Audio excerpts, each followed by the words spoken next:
Well, good morning, everybody. Good morning, everybody. Welcome to another episode of The Morning Glow. Welcome to another episode of The Morning Glow. Got a great broadcast lineup for you this morning, as we always do. But I have High and Happy Elephant and Lady and Porcupine proud to have with you at the start of the broadcast this morning our sister from another mother, but we got the same father. This is Toya. Toya with a T. Good morning, young lady. How you doing this morning? Oh, good morning, good morning. How you doing? I am doing absolutely. Look, I'm high and a happy elephant and lady and porcupine proud this morning. Yes, indeed. Now you ain't never heard that one before. Okay then. Yeah, she's okay then. Okay, now that's a new. You done named the whole jungle book full of happy. Okay then. Exactly, exactly. Now we got our topic for the day. We got our regular topic for the day, but we usually start off with something else. And something has rubbed me wrong. The last 4 or 5 days I've been hearing about it, and told you what it just rubbed me wrong. And I want to talk about it this morning, if you don't mind talking about it with me. Let's talk. Okay, good deal. I just want to make sure that yours with me. Now, what is wrong with Texas, the state of Texas? State of Texas I'm has sorry, you said the state of Texas. what is wrong with Texas? Yes, Uh-huh. the state of Texas has lost their mind. How in the world the governor of the state of Texas is going to pass a law saying that a young lady, even in rape situations, rape and molestation situations, that after 6 weeks of being pregnant, she cannot have an abortion. Not only can she not have an abortion, anybody that assists her in having an abortion, all of them could be charged and go to prison, go to jail, be fined hundreds of thousands of dollars. Even the person, and they went so far this morning, and this is so disturbing. They said even if you give her a ride and you know that she's going there to have an abortion, if you give her a ride to a clinic to have an abortion, you're also accountable. Toward you with a T.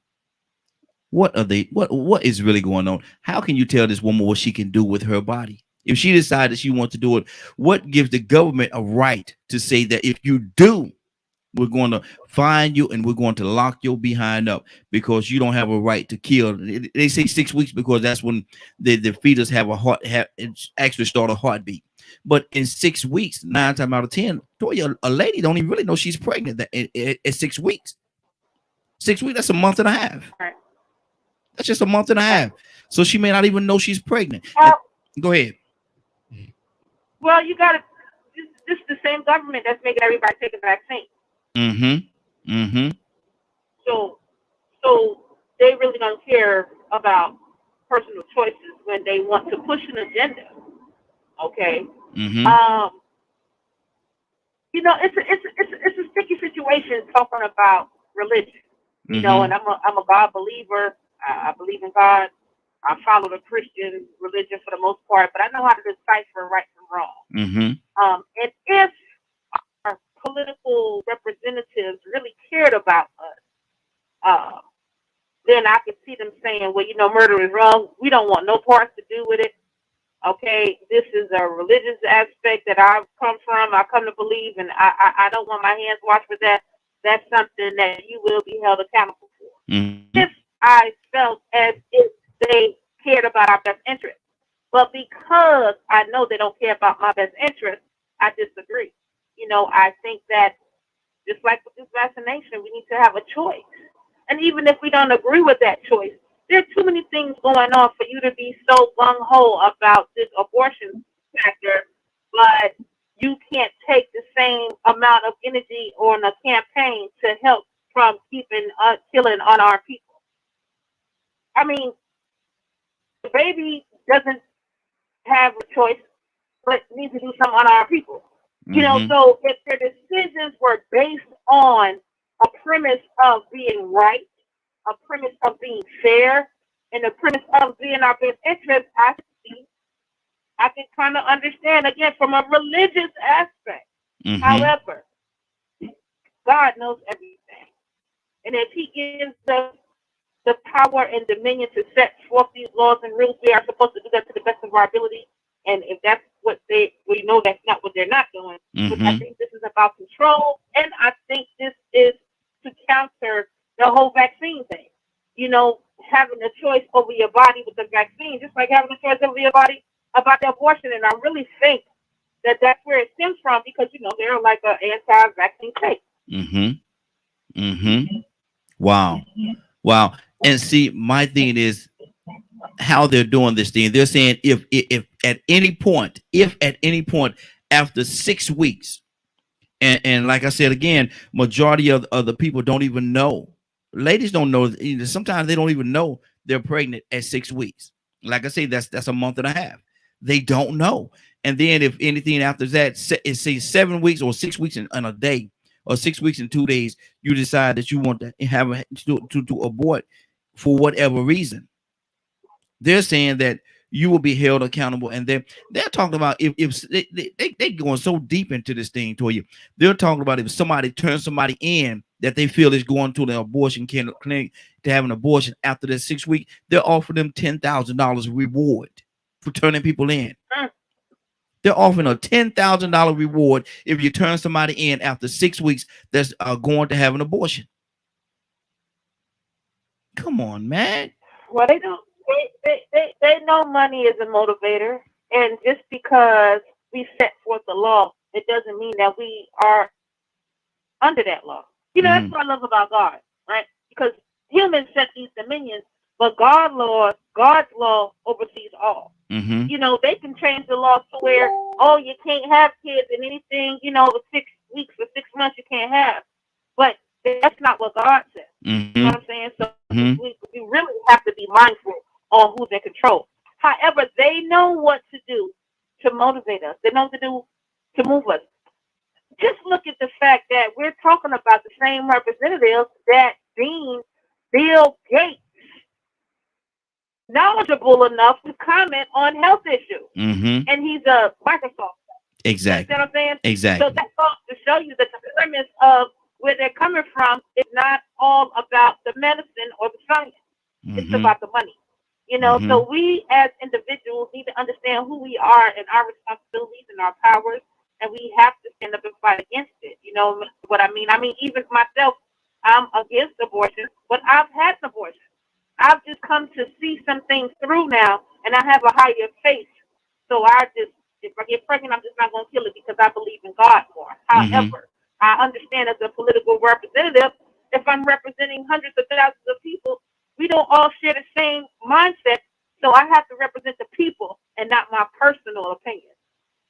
Mm-hmm. And my question, I'm gonna put the question across the screen.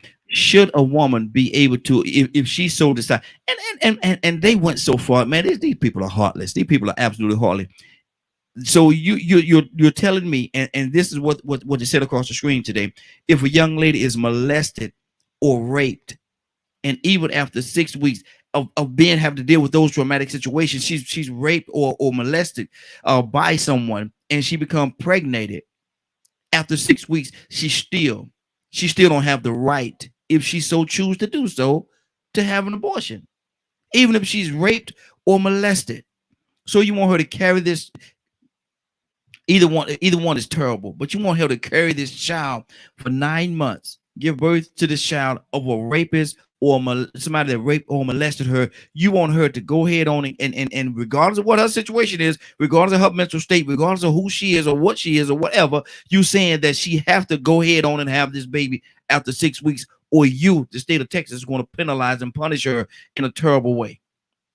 Toya, help me understand that. I mean, it's about control.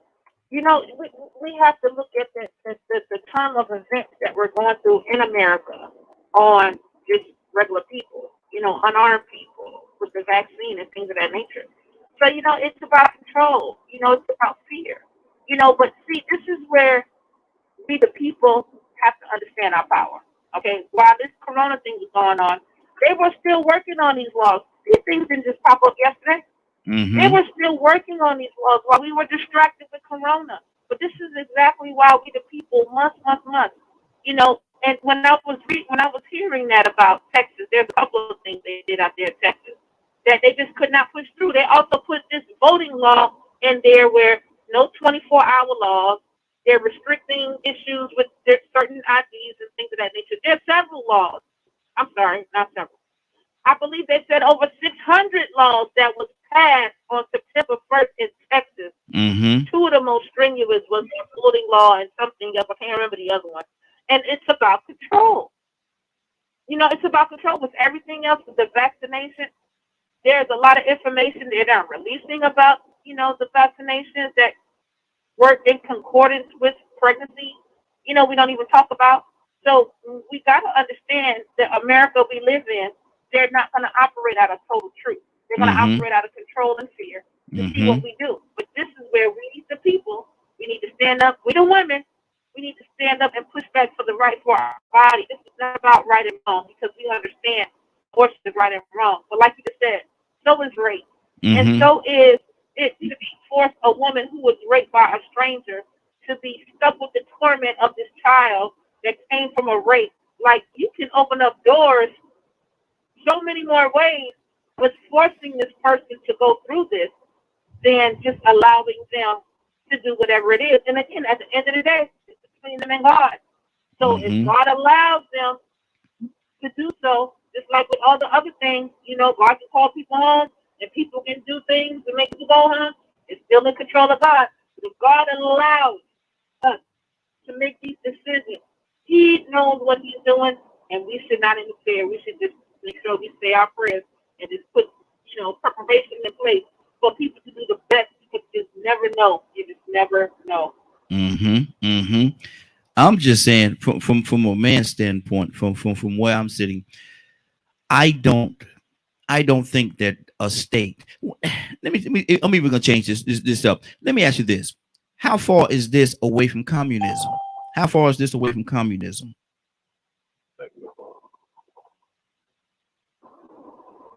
I mean, you know, not far at all. I Mm-hmm. mean, I think that we live in an illusion if we think that everything that we go through is not. Because Mm-hmm. everything is laws based by someone else. Yes. You understand what I'm saying? So if your laws and your beliefs so happen to coincide with other people's, then fine. But we have to think about this is a forced communism that we're living in. You Mm-hmm. understand what I'm saying? Mm-hmm. We have entities and powers and people who set forth rules that we don't fight. So we can try to live in the illusion that it's not. But I think when we really look at what it is, we're still living it. We're free slaves. Mm-hmm. We do what they tell us to do, and that's what these mandates about. If they tell you to take a vaccine, then you need to be taking it, or you're going to have consequences. If they tell you not to have an abortion, don't do it. You're going to have consequences. Mm-hmm. Is that not the same definition of communism? Exactly, and see that, and that's my whole point right there. I think it's absolutely the same because when they can tell you and control you in all aspects of your life, that's communism. We got another call, and I want to say something about this caller. It's coming from a place called Pascagoula, Mississippi. There's PAS. If y'all don't know how to spell, I'm gonna spell it for you because I know how to spell this word. I've been knowing for a long time. It's PASCAGOULA, Mississippi. Caller, what's your name? Where you calling from? You must have looked it up. It's did, Tucson. did I spell it right? You did. See that? There Spell you go. Opelousas. Pascagoula. From Pascagoula. Boy, that's a name for you right there. I wonder what that Spell, name or what's the origin of that name. I'm gonna have to look it up, see who that name, who is that name spell, out. spell Opelousas. Spell Opelousas. No. One spelling test a day, sir. One spelling test a day. That's all we're gonna do. Now we're not gonna do no two. We're gonna do one spelling test a day. But Tucson, we're talking about right now. Texas, the state of Texas, has passed a law. Has passed a law saying that if a woman after 6 weeks she cannot have an abortion, 6 weeks, a month and a half. A lot of times, like me and Tori was talking about, man, a lot of time women don't even know they're pregnant at that point. But they say once the fetus develops a heartbeat and get a heartbeat that, I guess they're saying this murder or whatever the case, whatever they're saying. But they're saying even in the case of molestation or rape or whatever the situation, a woman cannot have an abortion after 6 weeks or she'll be penalized, prosecuted or whatever. Even to the point they say that if a person Tucson, you know that somebody was gonna have an abortion. They came to you, they said, look here, take me down here to this place. I want to go ahead on and have an abortion.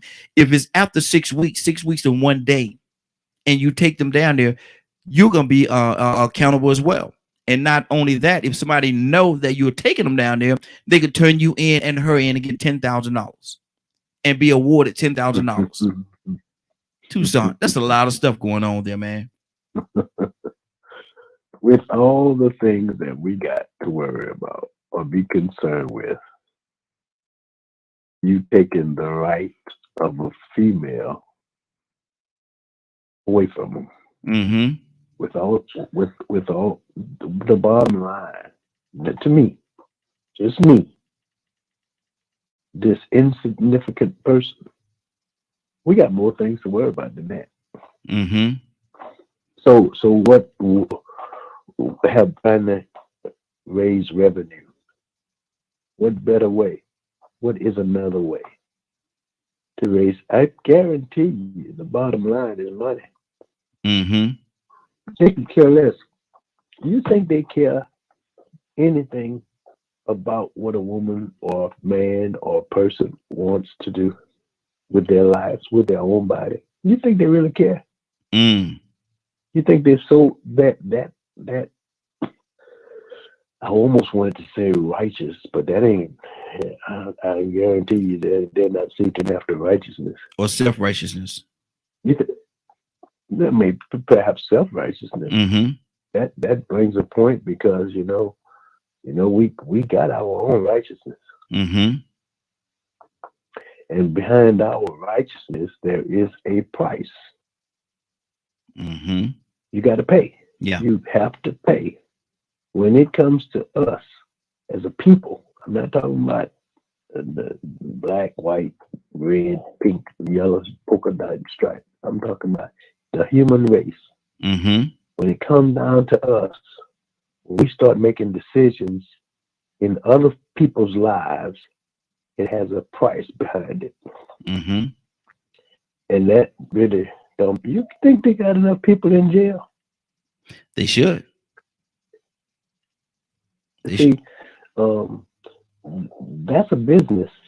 Mm-hmm. And the state of Texas does very well when it comes to incarcerating people. Mm-hmm. They find reasons to lock people up. Yes. Yes. They do good at it too. Hey, that's big money. Check it out. I mean, I'm not too bright. I'm not too bright. But if you check it out, I bet you believe they do very well incarcerating people. Mm-hmm. There's a little town called Vida. Don't you stop there. Mm. I'm just telling you. I'm venting. Don't you stop there. They'll get you.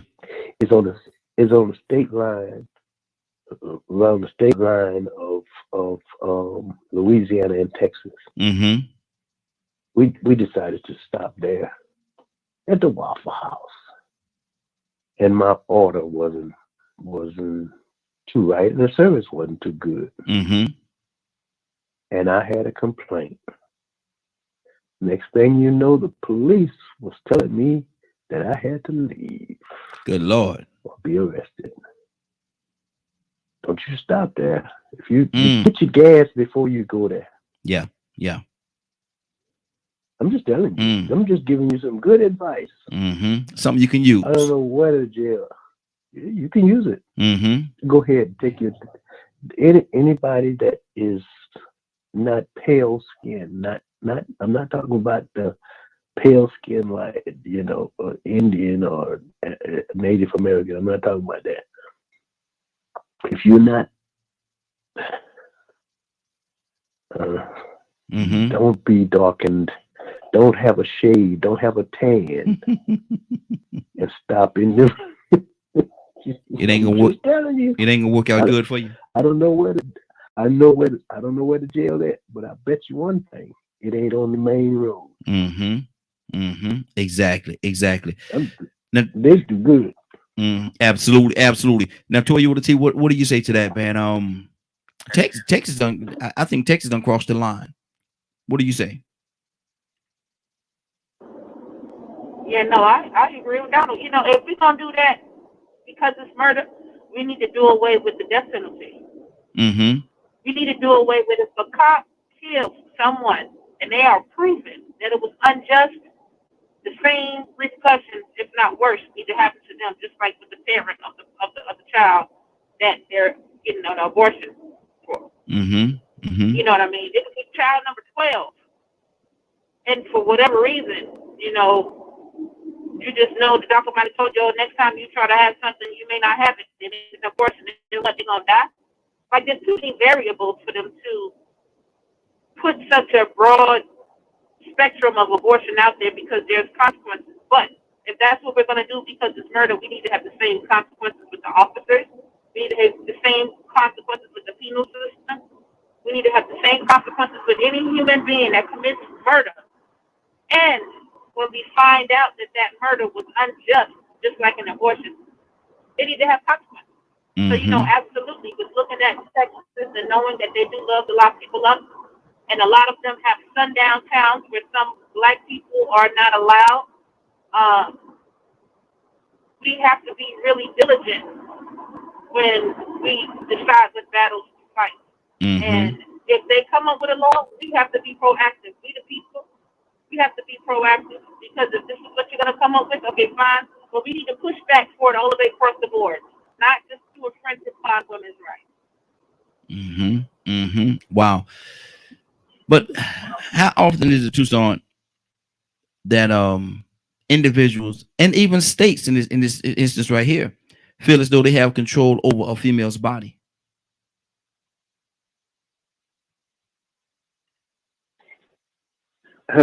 We've been trying to, you know, I don't know. We've been trying to control women for years, Mm-hmm. especially it's all behind the, unfortunately, and I hate to say that, but the Caucasian male Mm-hmm.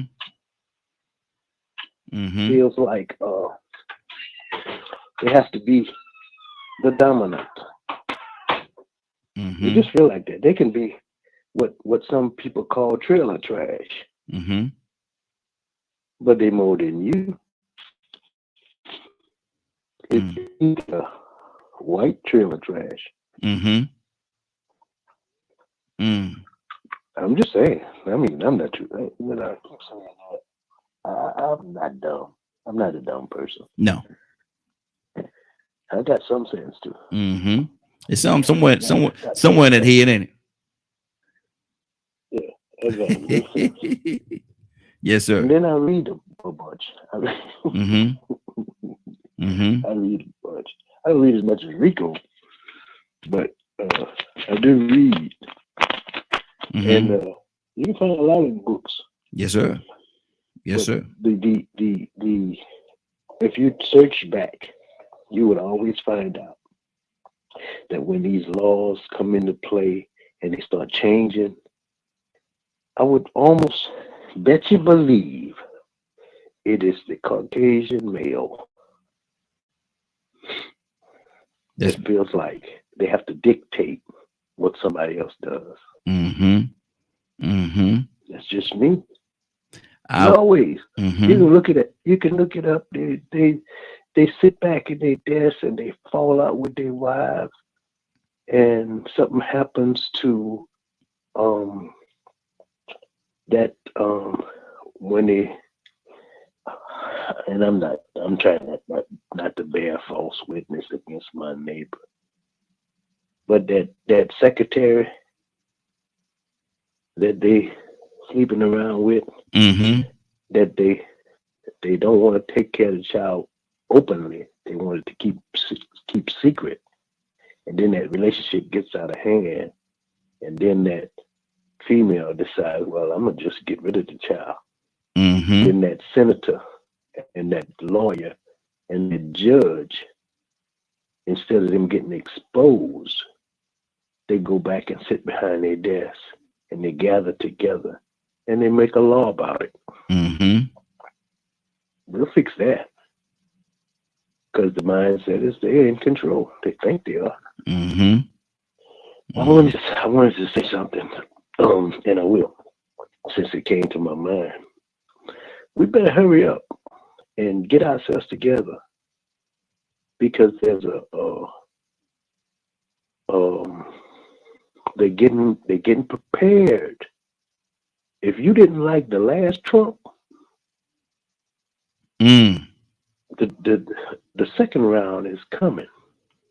And while we're sitting back and appreciating Biden gonna die. I'm not. Boy, I'm sorry. Go ahead. Because I'm not trying to be a prophet. I don't want to be, but everybody dies. That's why I say that. Everybody dies. So if you celebrating the victory of the Democratic Party, you should get yourself together. What state is Texas? Is it Democrat or Republican? I think it's Republican. I'm pretty sure it is. Yeah, Yeah. You better get yourself together because we got another election coming up. And they're going to start in September. This is September. Yes, sir. Yes, sir. Oh, okay. Mm-hmm. Oh, shoot. What day is it in September? The day is the 2nd. We 2 days late. Mm-hmm. And we celebrate because they're giving away free money. They didn't stop. They're stopping. They're going to shut that down. Yes, sir. And you think they start dating incarcerated people. You wait. You know, incarcerated people, is that true that they can't vote?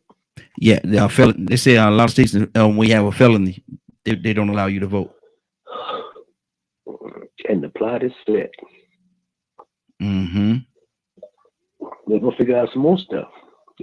All the PPP people, they going to jail too. Mm-hmm. Yeah, they is. But so what better way to take away your rights than to incarcerate you? You ain't voting for no jail cell. You ain't gonna do that. I ain't trying to be bright, but I'm not trying to be stupid. I don't even mind being ignorant. Staying ignorant is my problem. Stand there, absolutely. Yeah, we've been ignorant for a long time, waiting for a handout. No. Let me correct that. We waiting, asking them to give us our rights. Please, we've been doing that for 400 years. Please let me have the same rights as everybody else, Master. Please let me have the rights as everybody else. I'm sorry. Little Leonard and Cassandra came out. And see, and that's the big part of it right there, man. Please, Mr. Master, can I have my rights like everybody else? Everybody else got their rights, Master. Why me can't have men's? Why me can't have mine? Told you what did he talk to me, sis? Oh, go have mine. I don't know about them other folks. Go have mine. Go take mine. I don't know about that. But yeah. See, the thing with the criminals, because I'm a criminal. You have to be done serving your sentence. You're a criminal before you can vote again. It used to be, according to paper, yeah, because I've had a mishap some years ago. You know, they don't let you live that down. It was like 2002 or something like that. I got a felony myself. So yeah, I'm a criminal. And when I got on probation, I had to go through all these things. Even now, I got to go through all the stuff to get an expungement. And once you finish your debt to society, then your rights are then reinstated again. However, there's paperwork, and I'm going to tell you what it took to track down the information to get your rights reinstated is too much. And if you're not highly educated, when you become a criminal, you're going to be in trouble, for one. For two, when it comes to this abortion thing, we got to think about Coke bottle and hangers. They don't make them no more. They don't have to make them no more, because when they started allowing them abortions, they started doing it in-house. So when we look at the premise of how abortions came along and the minds behind it, there's a book out there that talks about it and how it was specifically for you know, and it's put in our neighborhoods, things of that nature. Like there's a whole plan and plot behind the whole abortion system, on top of the fact that people were killing themselves trying to get rid of babies.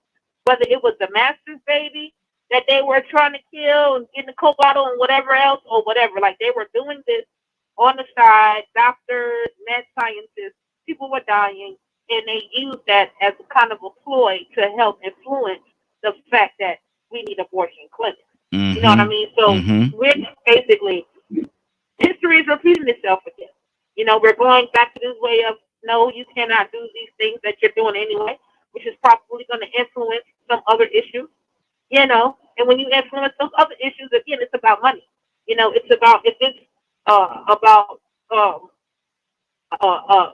population control with COVID, then you can add this on as another opportunity, because people are still going to try to get rid of these babies.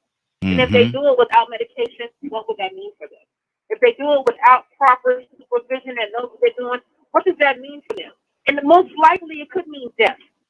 You know what I mean? So we really have to be careful with the people who we are allowing to place ourselves. And nothing, we have to be careful and understand that a constitutional paper nor any other human gives you a right. You have that right yourself, regardless of what. You have to be careful with laws, because the law at one time was that black people were not people, we were property. The law of the land at one time was women were property. Yes. So we have to be very careful with allowing entities other than God to say who we are and what we can and can't do. You know, even as women, sometimes it's culture that, oh, we just go along with what the God man says. The man is the head of the household, and if they, even if they influence us to do wrong things, then God said I gotta be submissive. No, that's foolishness. That's foolishness. God wants you to be submissive to the person that's gonna try to do the God-like thing. Come on. Even if you fall short. Come on. You cannot listen to someone who you know is going directly against the grain of God, and then you want to turn it back and say it's biblical. So you have a husband who impregnated you, because you know when the penis enters the vagina, what happens? And then he turns around and says, well, get an abortion. No, I can't do that. I'm not going to do it because I lay down with you. You know, but even in the form of my husband rapes me, I don't want any more kids by this clown, because he's a turd. You know what I mean? And the state law says you can't get an abortion. No, I'm going to go make this happen, because I am not going to be stuck with the consequences or ramifications on what a human says on top of what God says. So we the people, and when I say this is not just for America, this is across the world. We the people have an innate power and strength to make something safe. And if we come out by the droves and stand up to these laws that they don't coincide with the direction where we want to go as America, we're going to have to stand up and say something. If not, they're going to take America and we're going to take a huge nosedive down. And it's not going to be anything to recover from. Exactly. But Tucson, talk to me, brother. I'm just trying to understand, man, what can make them think that it's okay for them to tell a lady that has been molested, that has been raped, that if you wait after 6 weeks now, if you wait after, first of all, you know, she's going through the traumatic situation of having this happen to her. She had to go through the whole traumatic situation of, you know, what just happened. And then just so happened, if it takes a little longer than 6 weeks for her to come back to herself and to collect herself. And then she said, well, you know, and then you have to wait over the situation. What do I do? What's my next turn or whatever? I can't have this baby because I was raped. I can't have this baby. And then she go down there want to have an abortion. And they tell her, if you do, we're going to lock you up. Well, you think they care? I don't know. Do you think they care? No. I mean, I'm trying to see the with all that is going on with people left and right. We thought that the pandemic was a population control thing. Possibly is. I don't know. I'm just trying to see the reasoning with all that's going on in our society today, what's the point? And you got a Republican state that they make stuff up along the way. But there's a always a hidden agenda behind the mindset for control. Mm-hmm. You know, we against communism in this great state of America. Supposed to be. But the government, the federal government can make laws, but states within the government can make their own laws. Mm-hmm. In this country. Mm-hmm. And you lose until you go to federal court. Yeah. And sometimes you don't win. Mm-hmm. Because I don't know anything. Y'all gonna have to talk to somebody in this. I don't get into all of that. You know what I do? You know where all my little senses come from? I read one book, Mm-hmm. and I find out how society operates. They've been doing the same thing over and over and over and over again for years. Yeah, centuries. Mm-hmm. They've been doing the same thing over and over again. Ain't nothing new. It's not a new thing. They just look it up and they say, "Let's see what Pharaoh did." Mm-hmm. But you know, the part, Tucson and Toya, that really gets to me is most of the time everything that happens throughout the course is like a ripple effect. You throw a pebble in that water and it spreads out, and that's what happened when some start in these two states right here, either Texas or California. Before you know it, it's going to be a ripple effect, and it's going to try to take over the whole country. And so with Texas doing what they're doing, I promise you, California is not going to be too far behind.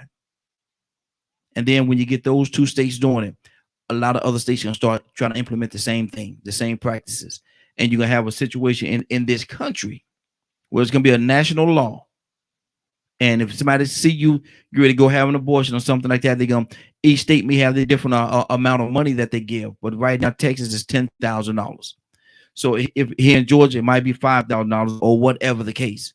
So if you turn somebody in that's trying to have an abortion, you're going to get paid that money. And, you know, a lot of people do a lot of funny things for money to you. What do you see happening?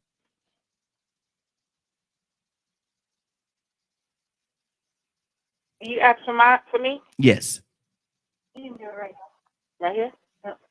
Have a good day. All right. Thank you. So, well, you know, you keep in mind we have rewards all the time, you know, for murder, for drugs, for all of that. I think that, you know, they're counting on us listening to the law and judging us on that. And I think they're kind of trying to play us, right? Because they feel like we're doing any and everything for money. And I don't think they think that we think, you know, and I think that's the premise they go with when they decide to set laws up, because the goal is that we have to listen. So when it comes to this right here, this is another way, again, to try to create division, you know, try to create some type of distraction again, because they know how people feel about abortion and things of that nature, to keep us sidetracked. But again, you know, as Americans, we have to be very careful. You know, keep in mind when we talk about molestation and rape, a lot of them senators, and I'm gonna leave that alone, they do that. A lot of people in prominent places normally get caught up in that and never pay the consequence for it. However, I think that this ploy to distract women is exactly what it's meant to do. They know we're emotional. So whatever they need to do to get us off their case and off their behind of what their matters really are is why I can see them coming out of left field for this one. You know, this is going to be a very emotional for women, and it's going to get a lot of our focus off of some things that we probably already have had. But when you think about California, I don't think nobody acknowledge the fact that, California split. There's a new California. Did you know that? No. What is it? Yeah, no. Yeah, it's a new California. Just look up just Google new California. And California is getting into a place to where they're about to split off or split up or whatever. It could be because of some of the laws that are out there. But, one law in California is defects can take your child. If you teach your child how to be straight, if you tell your child that they got to be straight, they can't be gay, that's an issue. And defects can come take your child for that. You know what I'm saying? So it's like, okay, so get an abortion even if you molested or raped. Then if you decide to say, okay, you know what? I was raped. I'm going to go to the Lord. The Lord saved me. The Lord told me to keep my baby. So now I can't even teach my baby that you're a boy or a girl. And if I do that, then defect is going to take my child away. So we got to be real careful with these laws that they're throwing out there, because they might have this on this side, but then the flip side, what is it? Don't push an agenda on me. I'm a whole human being. Don't push your gay agenda on me. Don't push your monetary value of who I am. My ladyhood, and what I can't get, my strength. Don't push an agenda on human beings. But because we eat the apple, God already told us who we are. God has already told us. He put the word out there. Why do we keep listening to these serpents? The serpent, nothing's going to happen. Get an abortion. Make an abortion law. Nothing's going to happen. Go do this. Go do that. We have to be very mindful that we cannot pay attention to serpents. Serpents, whenever we listen to them against the grain of God, we're looking at changing the world forever. And we must keep that in mind when we go to dealing with these humans. And when God anoints humans for certain positions, it is our responsibility to make sure that they take accountability, and we assume accountability for ourselves as well as their actions. So we must be proactive when it comes to these things. Do not make it seem like, oh, well, it's not going to happen to me. That's in California. Yeah, well, if that same momentum catches fire all over the United States, it could be you. So let's not think that, oh, well, I'm in America, but I'm not in Texas. It doesn't matter. No, if you're in Washington, if you're in Georgia, if you're in someplace and you hear that that's something that you don't go inside with, you need to be helping become an ally for these people, because if it hits one place, it could potentially spread across the rest of the world and United States. And then by that time, it could potentially be too late. Yep. So I think this is a time in America where we need to be very proactive and pay attention to everything that government officials do. Exactly. And Tucson, she's absolutely right, Tucson. What can happen? Hold on, we got another caller. Let's see who this call is. Caller, what's your name? Where you calling from? Morning, Brian. What's going on, Morning Glow family? It's Kurt. Kurt, what's going on, brother? How you doing this morning? How you doing this morning? Man, I'm all right. I'm hanging in there, bro. Ready to do this storm. There you go. There you go. Thank God. Man, look here, man. We talking about Texas this morning and how they're telling women after 6 weeks they cannot have an abortion under any circumstances, whether it be rape, molestation, or whatever. After 6 weeks, they cannot have an abortion. So much to the point where if Kurt, you want to take somebody on a ride down to the abortion place to get an abortion, they're gonna charge you as well. And if somebody know that you're doing it, they're gonna reward them $10,000 for turning you in. Kurt, has Texas crossed the line? Hey man, I keep saying all the time, man, they run the same playbook, man. That ain't nothing but an old Gestapo tactic. That's the Gestapo, man. That's how the SS and the SA and the Nazi Party rooted out all of those a lot of those Jews, man. They threatened the communities with imprisonment if they didn't tell who was Jewish. They paid some folks by allowing for them. They paid some Jewish folk money by allowing for them to keep their riches, and the Nazis didn't take it to tell where the safe houses was and things of that nature, man. That's nothing but that's a clear-cut racist white nationalist kind of movement, man. Their only concern with abortion at this point is the fact that scientists, it's funny how they believe in science when they want to believe in science, and they don't believe in science when they don't want to believe in science, because their whole tactic is all connected to the fact that their fear is they're not going to be the majority in this country. And the next, we're not even talking 10 years, we're talking the next 3 years, man. No, it ain't right, bro. Ain't nothing right about that. And as a man, if you're not going to stand up for the women, then why are you calling yourself a man? Like, at the end of the day, that's a gross violation of the Texans, the female Texans' rights. I don't care if it's right or wrong. By God, we can have that conversation later. But that whole decision is between her and God. Man need to go set himself down somewhere. Go get in the clown car, man. That's gonna be my new saying for foolishness. Man, go get in the clown car, bro. Go get in the clown car. Exactly. Tucson, talk to me, brother. What's on your heart, man? Curry done brought something different to the equation. What's on your heart right now? Yeah, man, I'm glad he came on because he's right. I mean, it's just a tactic. They're preparing for something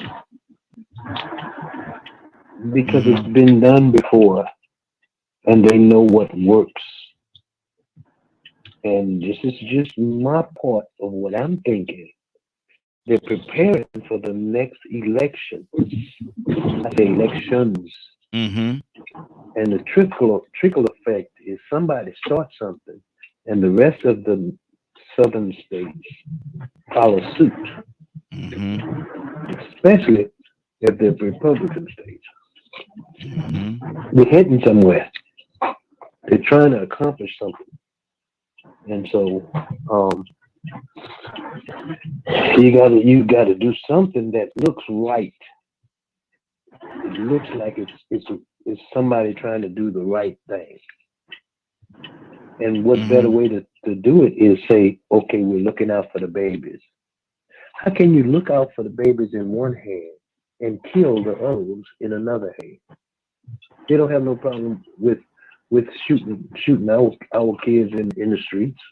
If they're worried about saving folk, when last time they locked, well,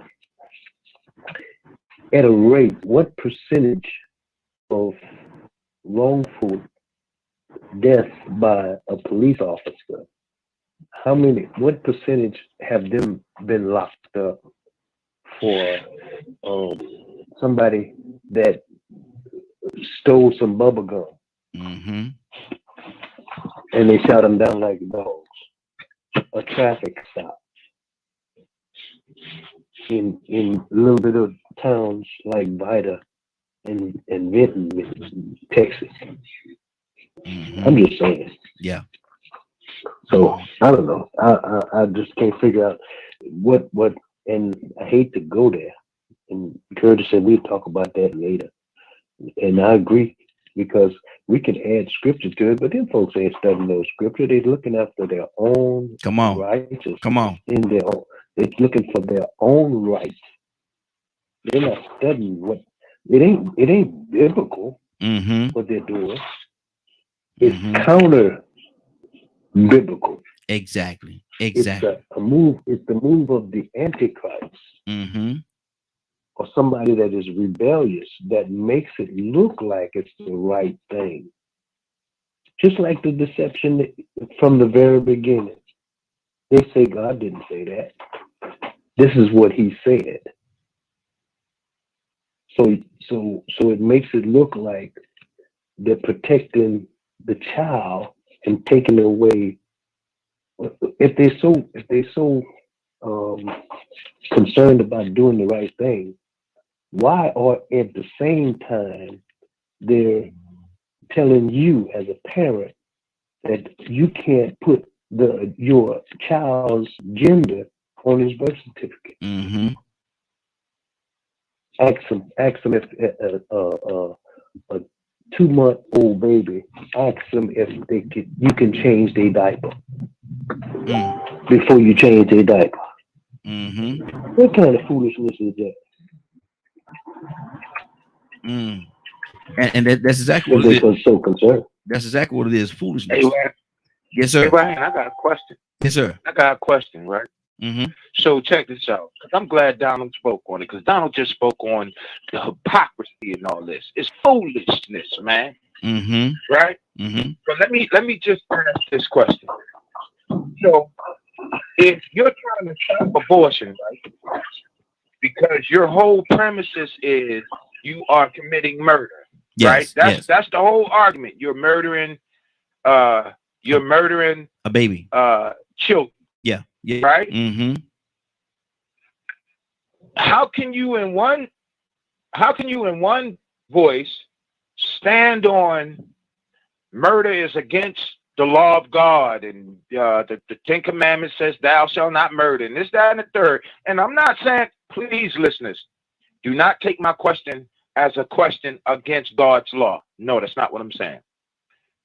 But how can you stand on that for one premise, but then you are a strong proponent for the death penalty? Mm-hmm. That's exactly what Toya said earlier. Yep. Exactly. That's exactly what she said. Mm-hmm. How, man? Mm-hmm. How? And if you're standing on the premises that one cannot be lukewarm, that one has to be hot or cold, you cannot be lukewarm according to the Bible, Come on. right? Mm-hmm. Then I gotta say, well, if you're standing on that premises, then you lukewarm, man. Mm-hmm. Absolutely. Absolutely. Let's go. We got another caller from the 803 area code. 803 area code. What's your name? Where you calling from? Hey, good morning. This is Sherelle. Good morning, Sherelle. How you doing this morning? I'm wonderful. How are y'all? Hey, doing good, doing good. Sherelle, we're talking about this situation going on in Texas right now. Texas governor has passed this law. The state of Texas has passed this law that if a woman, I don't care if she's molested or raped, whatever her situation, doesn't matter. But after 6 weeks, she cannot and will not have an abortion, or she'll be fined or incarcerated. Not only that, they're saying that if you're gonna take your girlfriend downtown to have an abortion, and if people know that you're doing it, they're gonna get you because you're an accessory now, so they're gonna charge you as well. Not only that, they say that if somebody knows that you're doing it and called ahead of time and turn you all in, they get $10,000 for turning you in for going down there trying to have an abortion. Now, is Texas out of bounds for this? Is Texas out of bounds? Yes. Yeah, they very out of bounds. I'm pro-choice, so not saying abortion is right, but I'm pro-choice. You never know why that person's having that abortion. I don't sit back and critique why a person do what they do. Mm-hmm. Like that, but in situations where a person has been raped or molested or something like that, you don't know that trauma that person's going through. So are they out of bounds for that? Yeah, but we all know money talks. So you offer somebody $10,000, what's the first thing they're gonna do? Jump for it. Yeah. You know what I'm saying? Are they out of bounds? Yeah. And that's just me off of me being pro-choice. Mm-hmm. That's kind of hectic when it comes to, like up here, they're trying to pass the law where, what is it, the 6 week law, if you're 6 weeks pregnant or something like that, you can't 6 weeks. Mm-hmm. have an abortion or whatever, but you never know what that person goes through. Now, mind you, some people do it because, whatever reasons, whatever personal reasons or whatever personal vendettas they have. Does it make it right? No, but we don't have the time to sit back and critique why a person does what they do. You know what I'm saying? But you never know if a person's been raped, molested, whatever. I don't think nobody who's been raped or molested would want to carry the child of their molester. Exactly. I think that's any woman. But some people do, some people don't, but you don't know what they're going through mentally in that state. You know what I'm saying? So are they out of bounds? Texas always do stuff out of bounds. So yeah, they're really out of bounds for that. But to say, hey, if you know about it, you come tell us, we'll give you $10,000. How are you gonna prove that? Yeah, exactly. You know what I'm saying? How are you gonna prove that I was actually pregnant. Because a person like me, if I know that, you think I'm gonna tell people I'm pregnant? Yeah, I'm gonna tell people I'm gonna go to the abortion office because I know you're about to get 10 bands off of me. Exactly. Yeah, I'm gonna tell you that. So they got to think smart and not, you know what I'm saying? Sometimes you have to think in the mind of a criminal to understand a criminal or whatever. You know what I'm saying? So, yeah, they're out of bounds for that. But like I said, to each his own. I'm very pro-choice. Whatever your choice is, every day you wake up, you make a choice to do whatever you want to do. So I'm pro-choice. Are they out of bounds in my eyes? Yes. That's But good. people doing things for money. Money is like, it's not the root of all evil, but the actions that leads towards money is the root of all evil. You know what I'm saying? We'll do Absolutely. anything for $1. Some people will do anything. Somebody needs that 10 bands, so guess what? They're gonna turn in all people they know. Wow, and that's crazy. That's crazy. You know. But my thing, Yeah, they're absolutely, absolutely. And my thing, Toya, is if and let's just deal with the rape part of this thing. If a woman is raped, how could you expect her to just live that trauma every day? Every day she has to carry that child. Every day that child moving her belly. Every day anything happen, it's going to remind her that she was raped and that she's carrying the rapist child. But you're going to tell her that she cannot have an abortion. She just got to live with it. Live with it. Raise that child. 18 years or whatever it is, you raise that rapist child. That's your baby. You raise him. Toya, that's straight communism. Toya, you there? Toya with a T. Toya with a T. Curtis, talk to me, brother.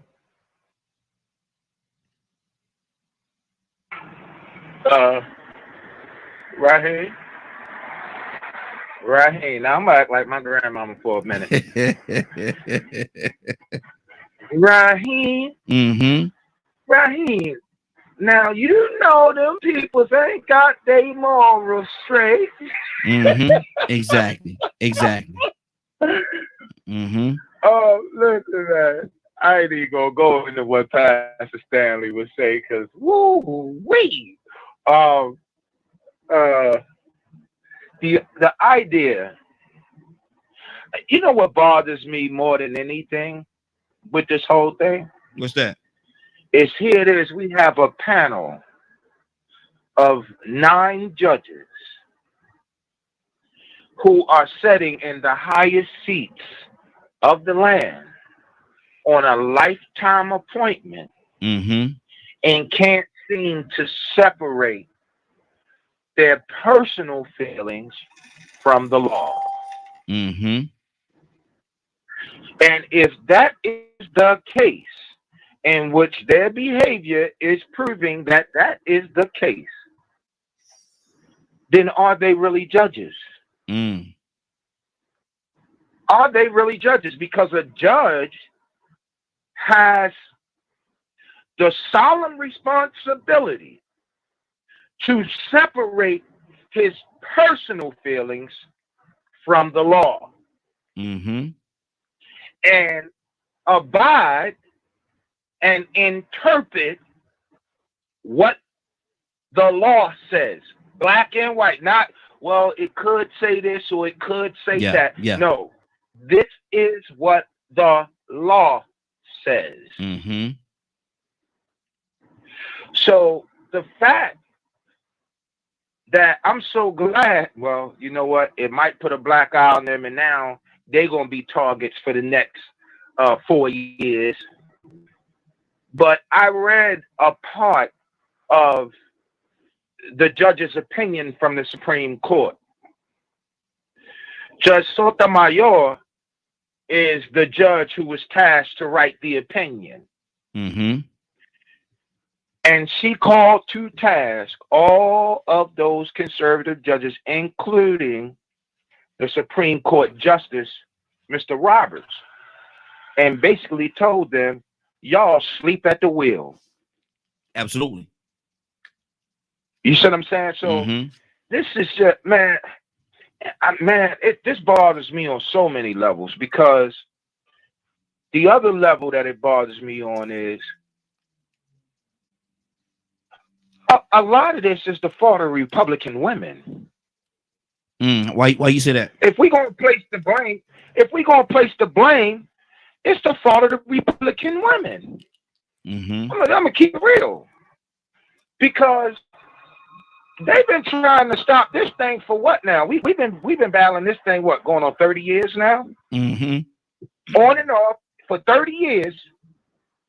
They've been hitting this thing heavy, and these Republican women don't even realize that eventually, if y'all keep letting this stuff go, y'all vote ain't even gonna matter. Mm-hmm. They trying to take y'all back to when you didn't even have the right to vote. Y'all better wake up. Mm-hmm. They keep passing all these laws. They keep trying to pass all these laws, man, that does not benefit the female species, period. Mm-hmm. I mean, go back and seriously take a look at the Republican initiative over the last, let's see, 90 to 2000 is 10, 2000 to 2010, that's 20, 2010 to 2020, that's 30. Over the last 38 years, go back and look over ever since Reagan became president. The idea was, and I hate to say it like this, but it's true, put more money in the hands of our Caucasian American brothers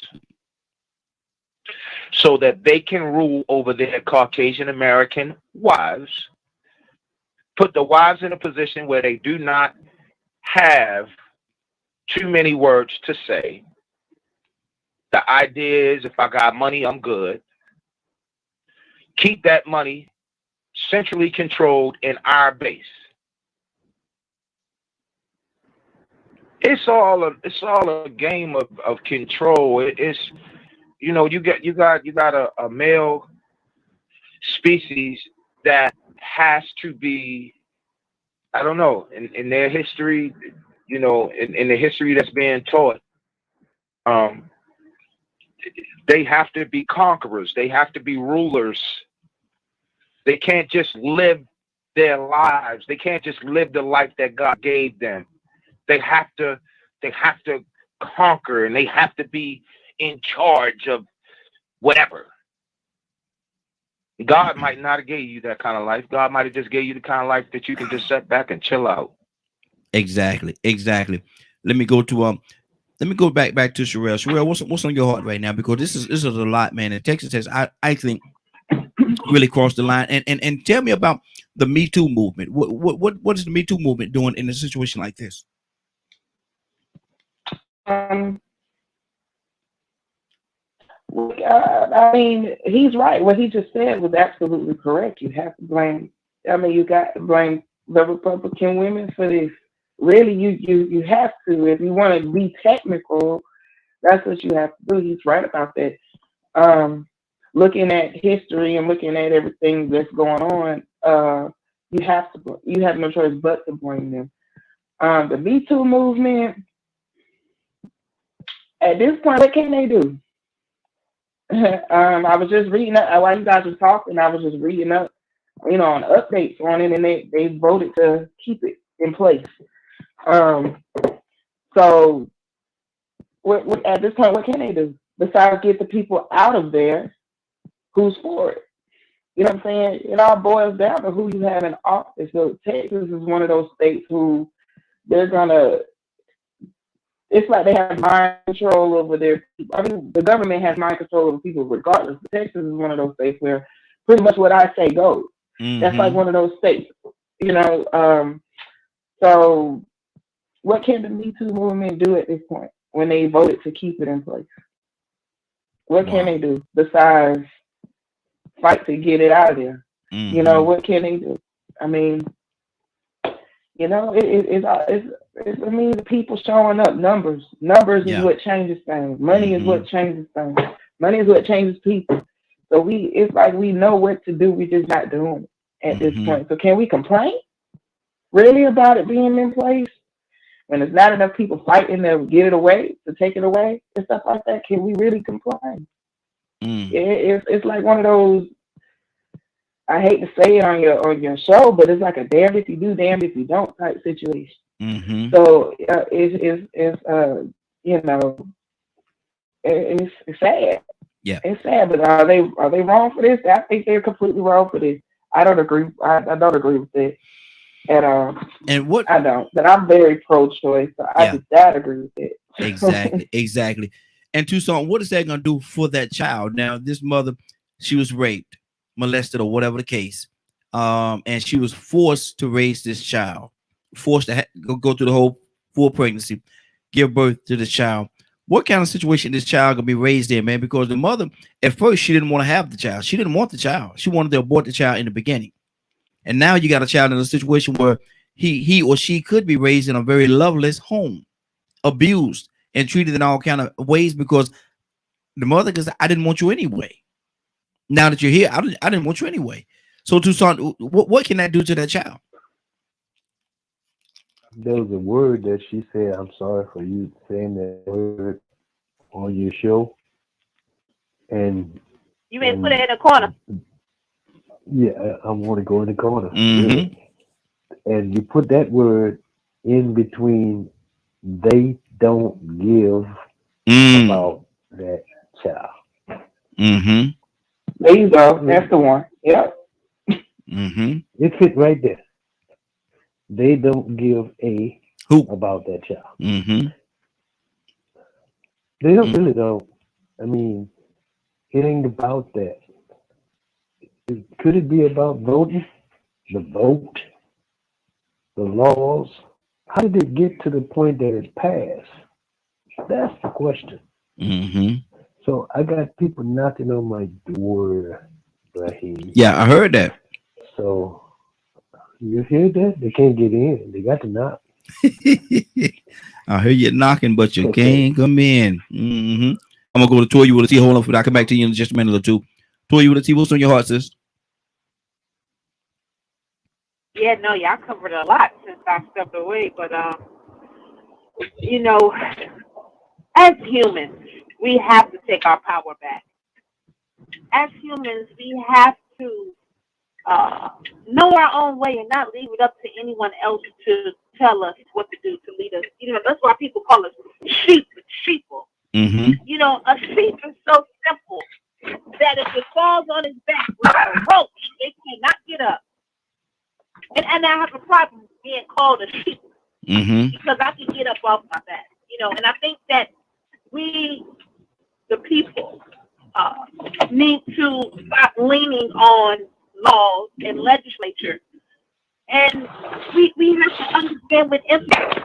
And we have to seek out people who be put in positions that understand empathy from a broad spectrum. Like, I just don't understand how people get into office and what's their point, what's their agenda, if it isn't to help the people. Come on. You know, if you're not here to help the people, what was your ammunition for running in this race or assuming or acquiring this position?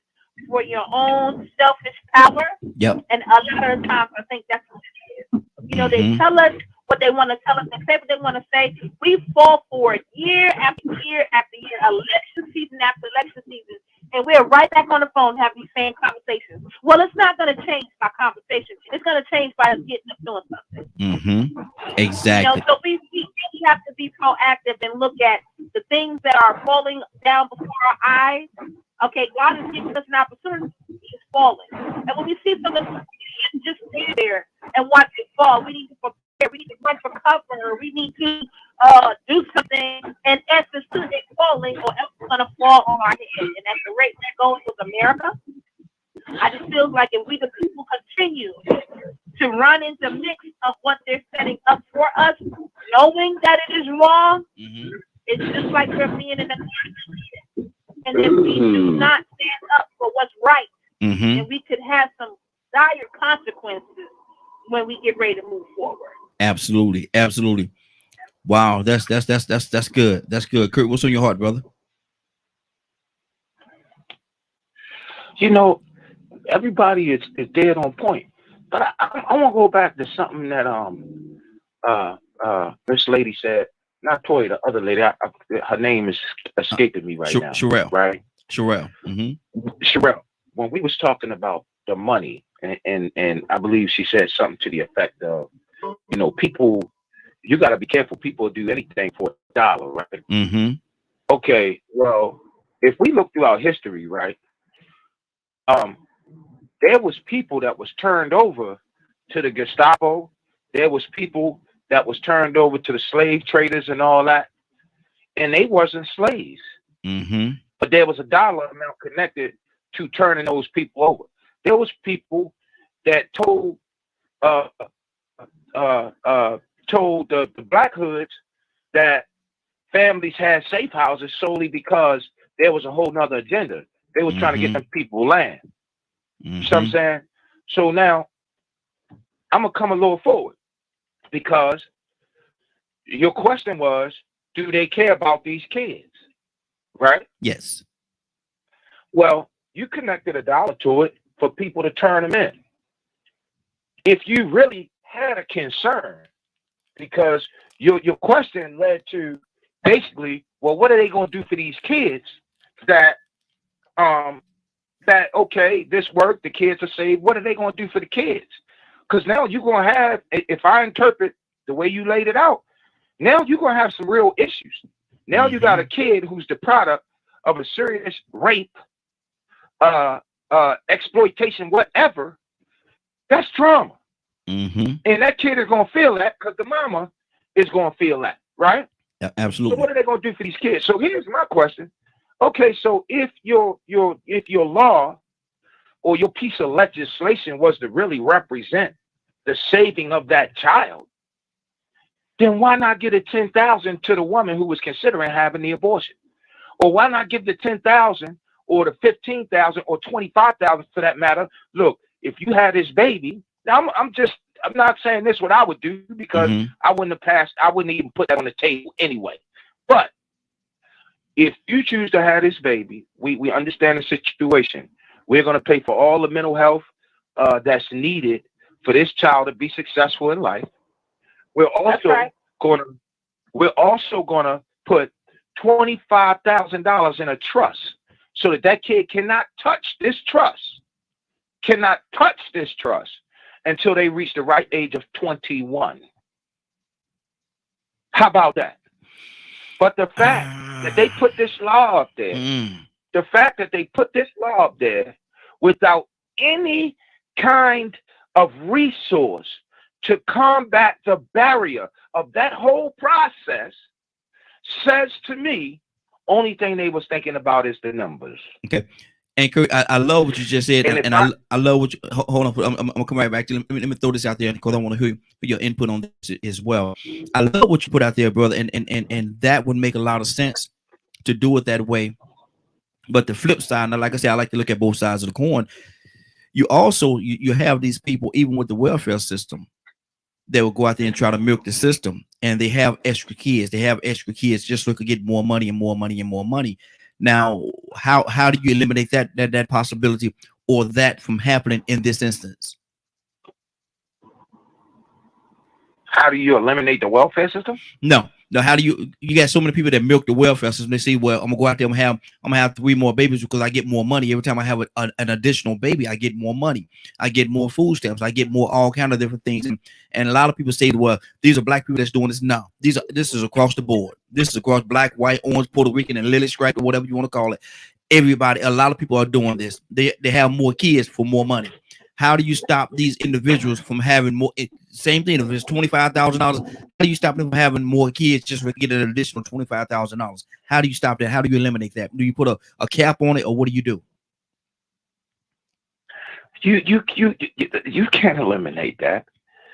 If that's the case, if what we're doing, you might as well go on connected to China.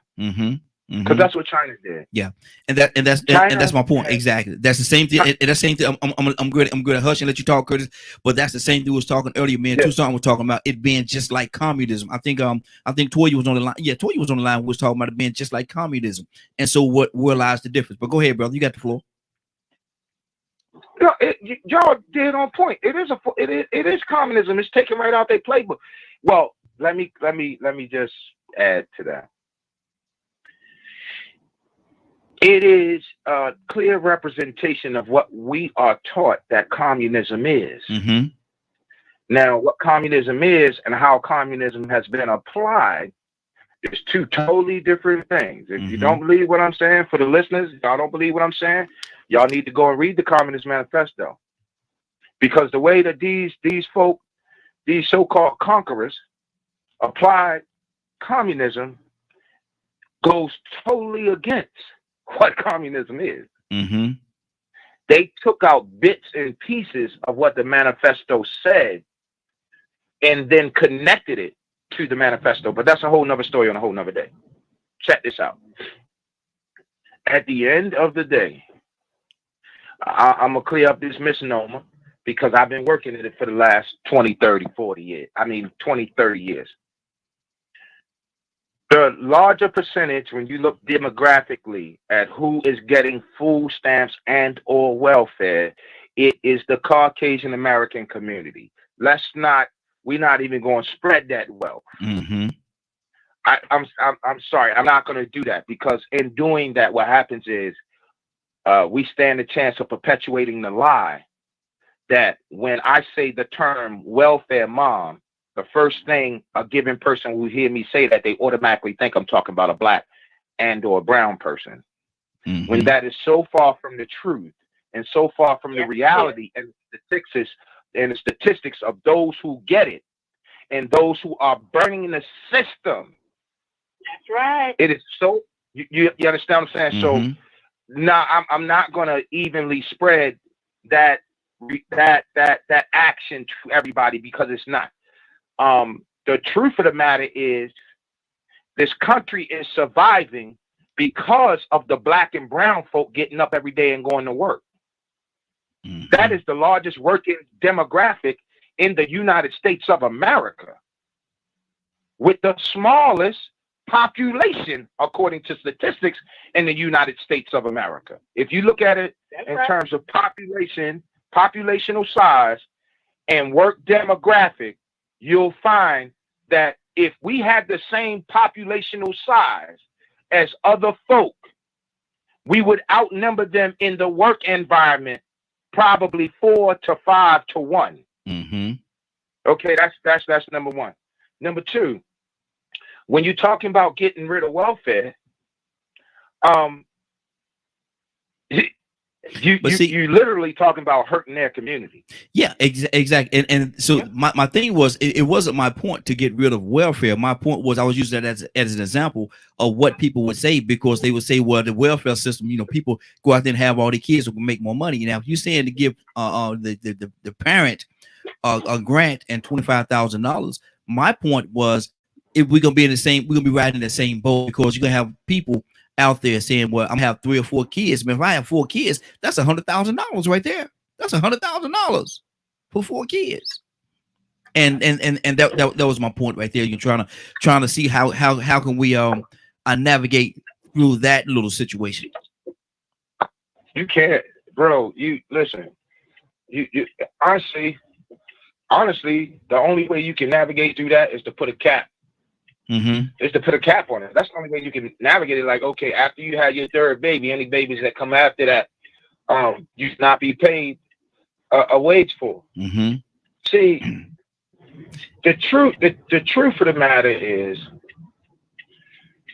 American capitalism has been robbing folk for so long. Mm-hmm. Now, this is just my opinion. American capitalism have been robbing folks for so long and mistreating its people for so long, in the midst of all of its blessings that God has given, that the living spirit of God has become intolerable. Mm-hmm. It is my opinion that everything that's going on, that's costing all of these wealthy people and or corporations all of this money, is in reality God saying, okay, you don't want to do what I'm telling you to do. You don't want to do what you're supposed to do with the blessing that I've given you. So I'm going to do it for you. So it doesn't really, I don't feel no type of way when a corporation has to close their doors. Because the first thing I'm saying is, well, what was they doing with the blessing beforehand? I'll end with this right here because I know we got time. There's a comedian out there. I cannot remember his name, but he's the Caucasian American Italian dude.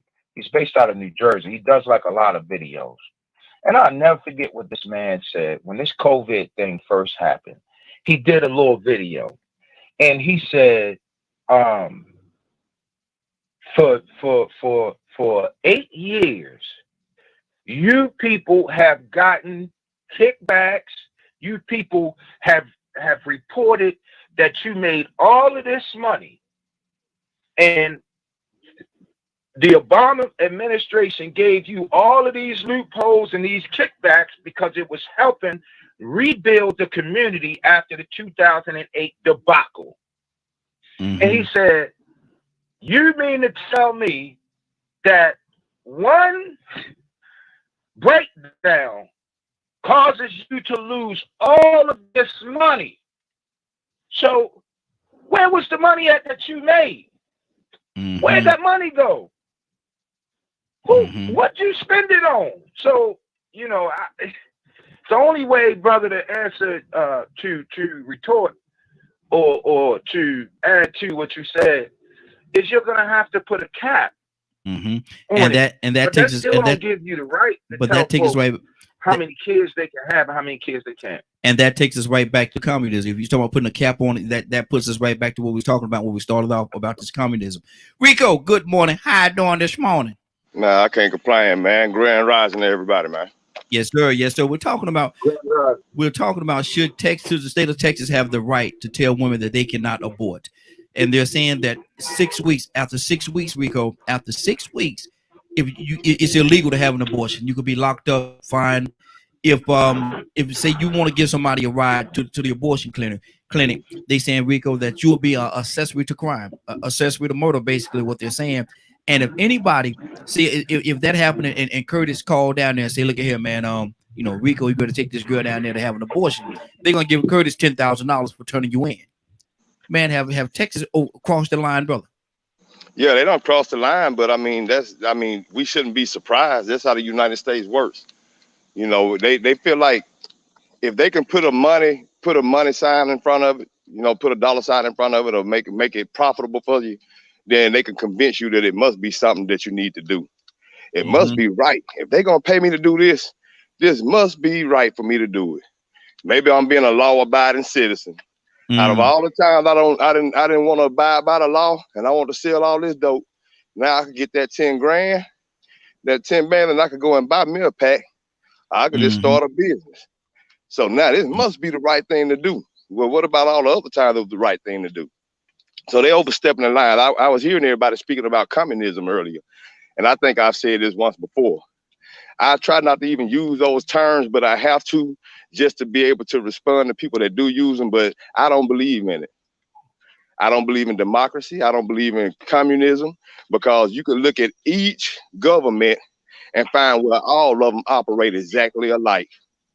They just use those terms when they want to be at odds with each other, when they want to create an enemy, like Martin Luther King. He's a communist. That propaganda.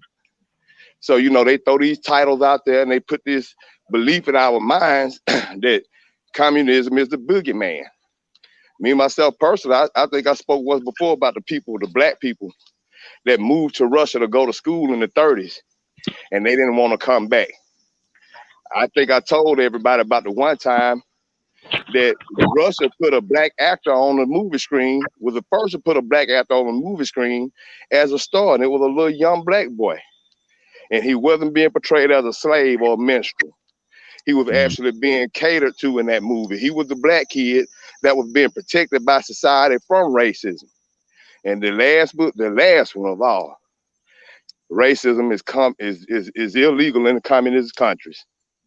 You over in Russia talking about some nigga this, a nigga that, they locking you up. You over in Russia and you not hiring people because they black.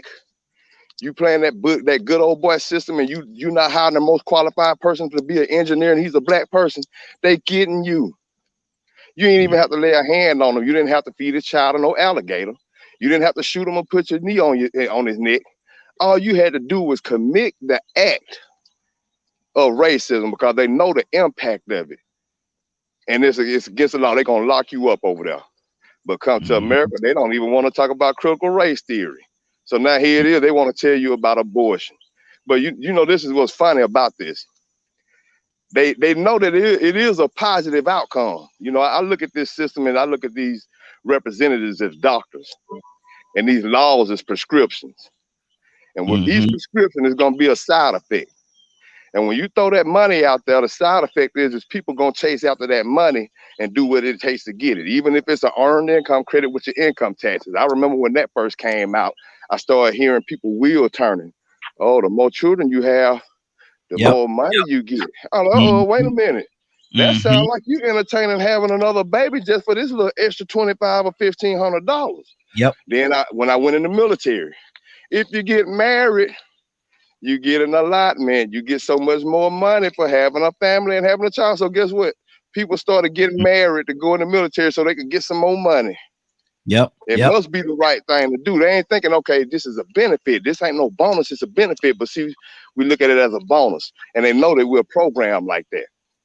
So now that's when we start talking about these laws being prescriptions, the side effects can be positive or negative. The only good thing that can come from what Texas is trying to do is that they're going to make people start being more responsible about who they're having sex with and stop having these fun babies with these fun girls, these rich babies. That's the only thing that's good that can come out of that is the fact that you're going to pay attention to who you laying with or how you are protecting yourself from getting pregnant without the risk of having a baby you didn't want or going to jail for trying to get rid of it. Other than that, it's all wrong. Sherelle, what's on your heart, sister? We got a lot on the table right now. What's on your heart? Well, I'm just listening, but I agree with everything that's being said. Because there's so many different layers on this thing, man. Because I'm like you said, Sherelle. I don't think that anybody has the right to tell anybody what to do with their own being. I feel this way about the abortion situation. I feel this way about the vaccine situation. I just feel, you know, you don't have the right to tell me or tell anybody what they have to do or what they should do with their body. It's their body, is their choice. And so for Texas to do this, and keep the conversation the same, what's the difference between that and communism?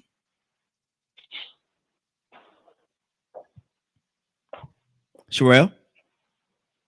I'm sorry. Say that one more time. You was going in and out. I'm sorry. What's the difference in what Texas is trying to do in communism? No different. Honestly, there is no different.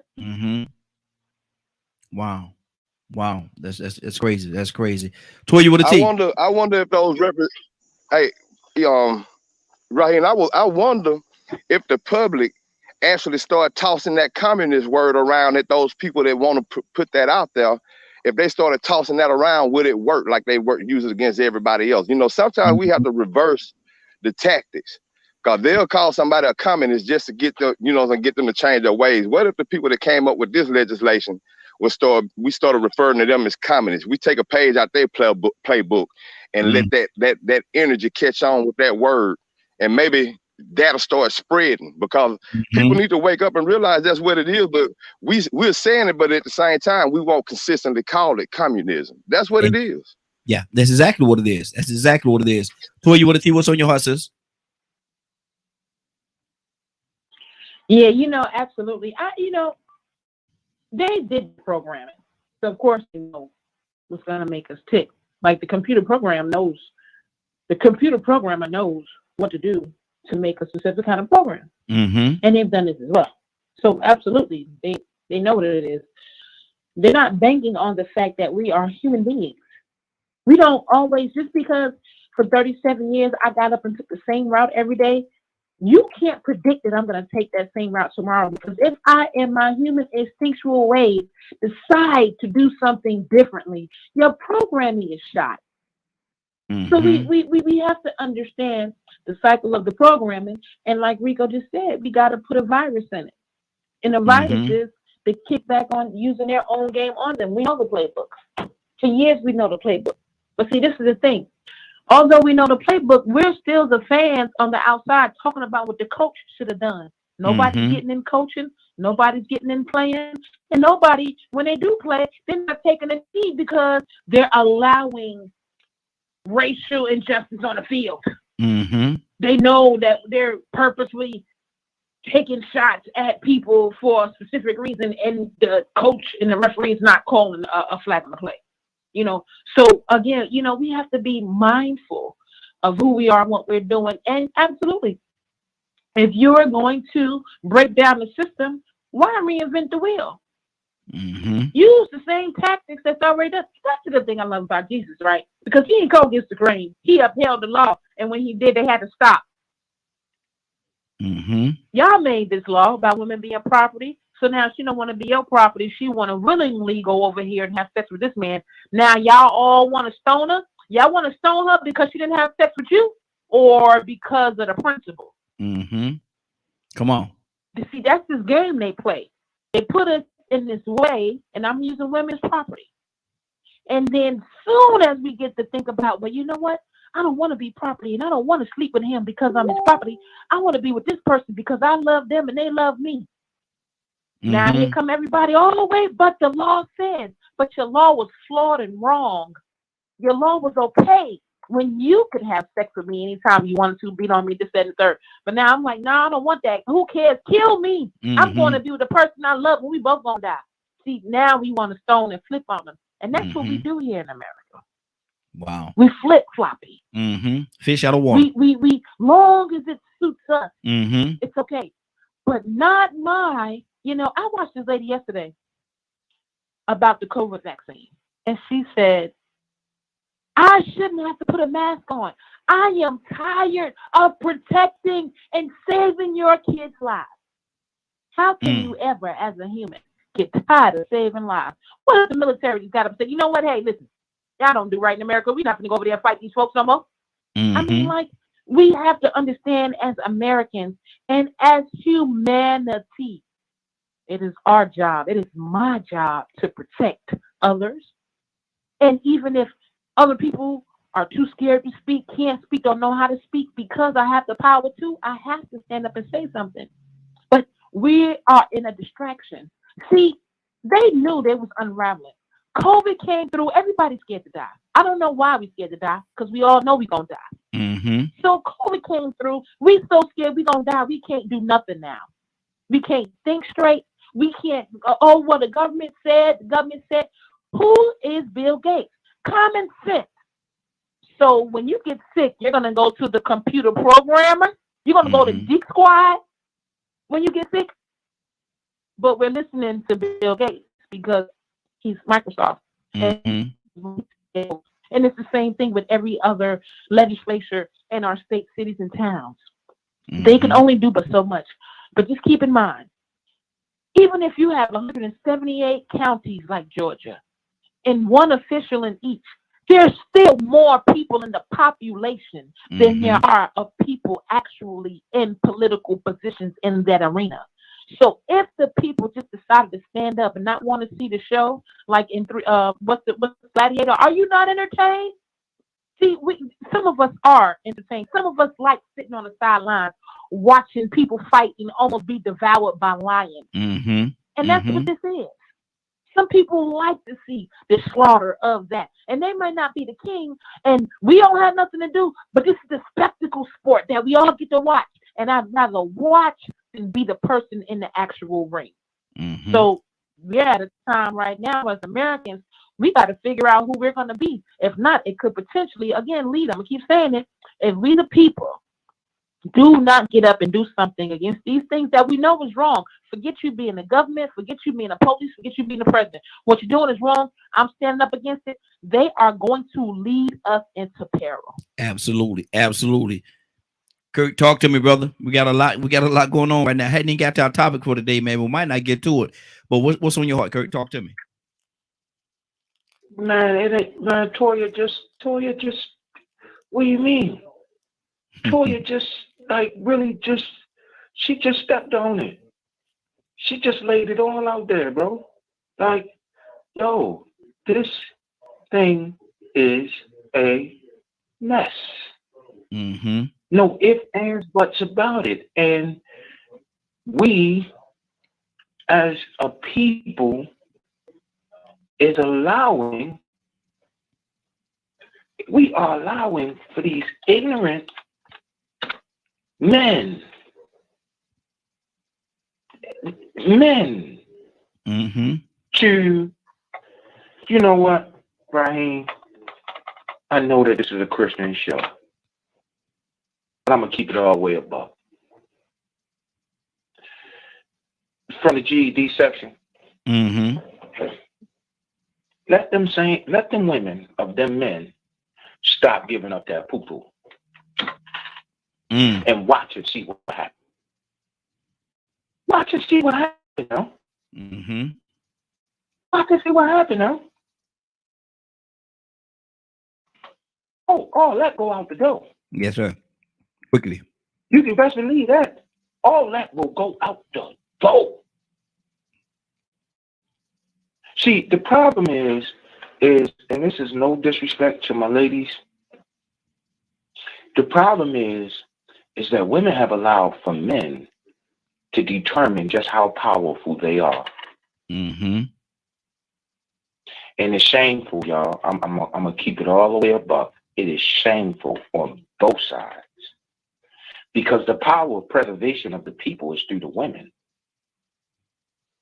I can drop a seed anywhere, at any time, anywhere.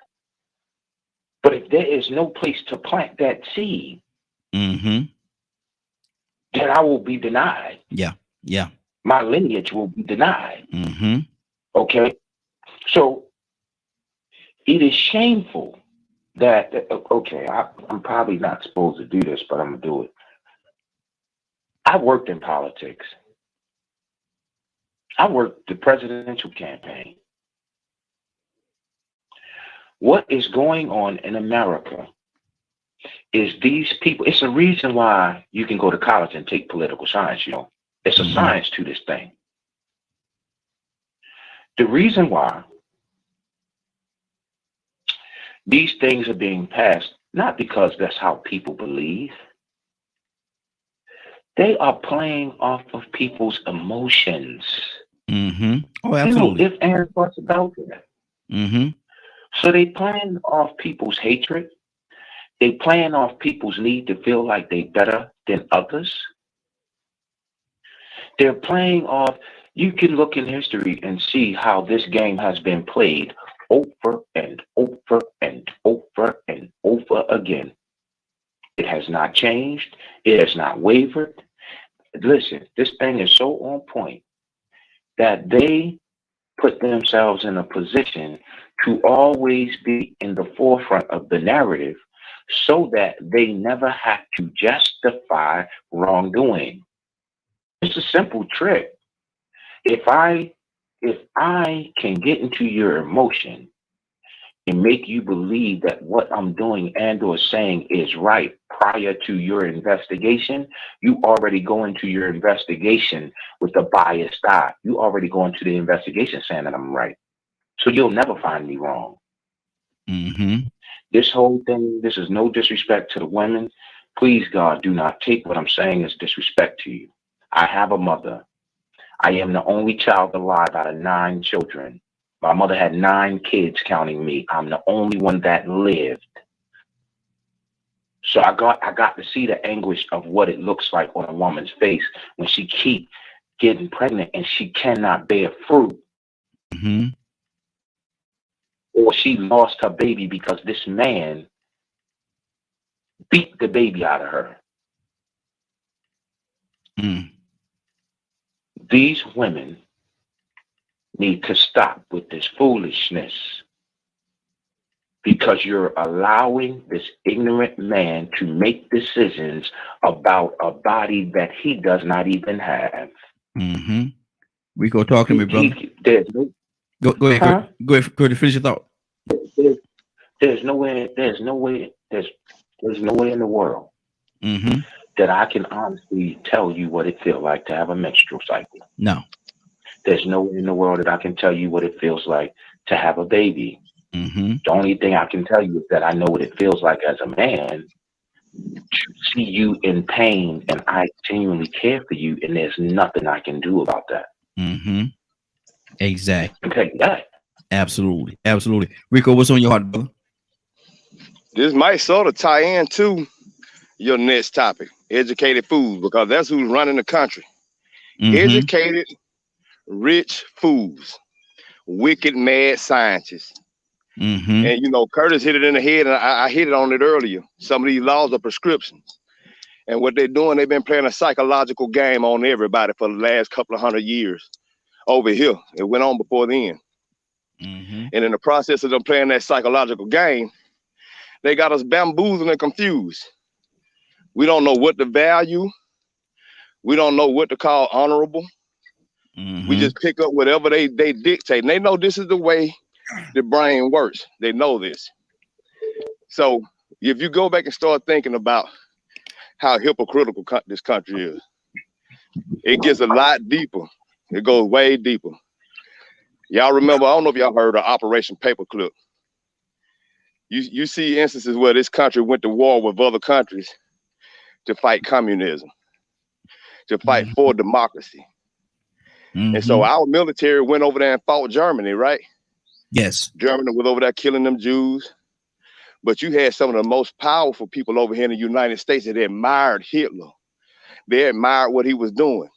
Mm-hmm. Then they saw a profit in selling him oil so he could keep that machine going. But then after we finally, in the public eye, toppled Germany, we went and pillaged them and pulled out all of their most brilliant people that helped them be successful and brought them over here, gave them a free pass because we wanted what they had. Now you got a free pass. Yeah, y'all killed a bunch of Jews. Now we're going to prosecute some of them even if it's 50 or 60 years later. But some of y'all, we're going to name arenas after y'all, and we're going to build our space program around y'all, and y'all just going to have a free pass, even though y'all had a part of this too. So we're going to pick and choose who we want to live and who we want to die, or who we want to prosecute. So now when you look and see that America will do, and I ain't gonna even just say America, certain people will do whatever fits to justify their agenda, to impose their will. If you ever paid attention, and I hate to even refer to movies and cartoons, but if you ever paid attention to supervillains in these cartoons, they don't care about what nobody think or how nobody feel. They just want to impose their will, even if it's to destroy the world. I want to end the world. They don't care what nobody feel, and they'll do anything to justify it, even though it's illogical. It's foolish. So somewhere they smart, they scientists. They come up with all this technology for wrong. Educated fools. They don't even realize. I mean, and I'm thinking about what Curtis was saying about it, the women giving up the poo-poo. Well, the CIA was behind the feminist movement. They might want the women to do that. Most of them men up there like what they got from other men anyway. Remember the intern scandal up there with Reagan? So you better stop. Rico, you better stop. That's been historically proven. You got statues over in Greece and Rome.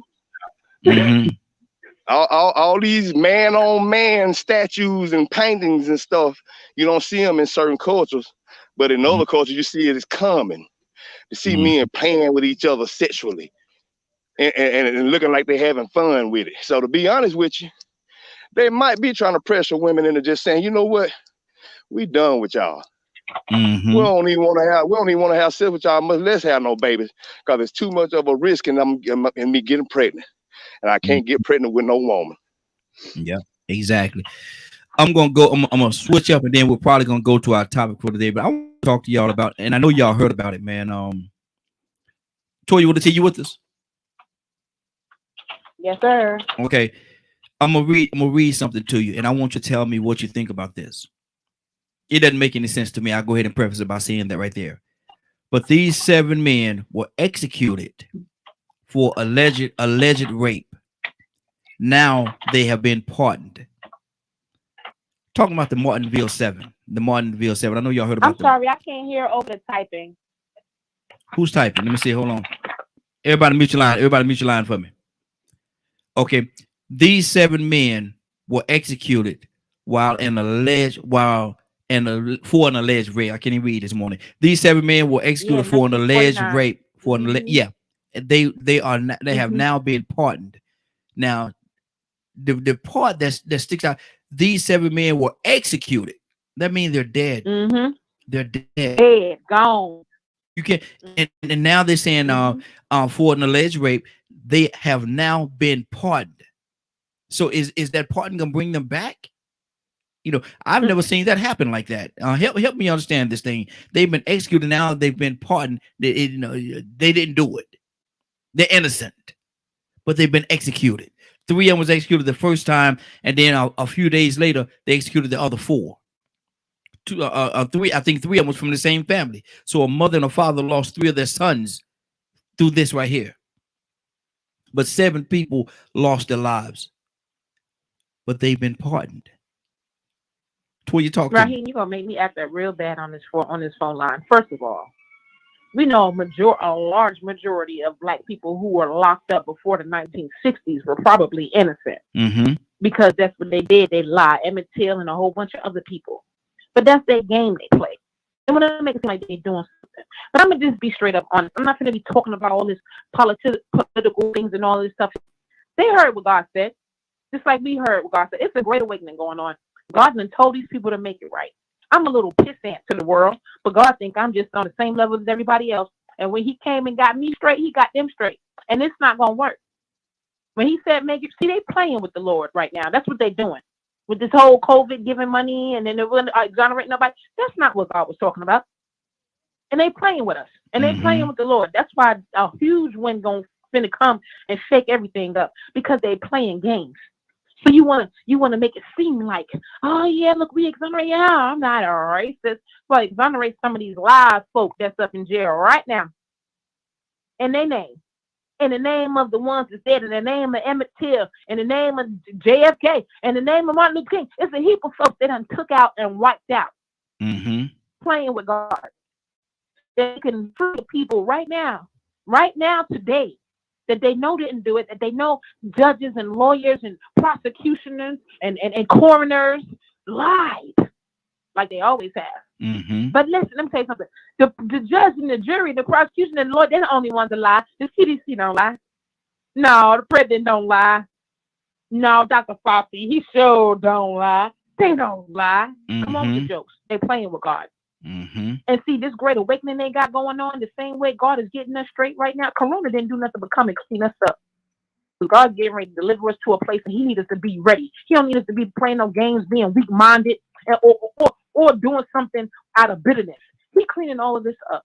And I believe when they start doing things like what they're doing with that one, pardoning the dead people that have been dead for over 50 years, instead of the alive people, you call yourself making amends with God, but you still playing with him. I'm going to have to go and do a live and tell the universe again, stop playing with God, man. Because you're going to get a lot of us caught up in the sidetrack and in the storm because they playing with God, man. He mean what he said when he said make it right with what they forefathers did to black people. He's not playing with them. He'll come rip this whole thing apart when he said make it right with the black people of this country for what your great-great-great-grandfathers did.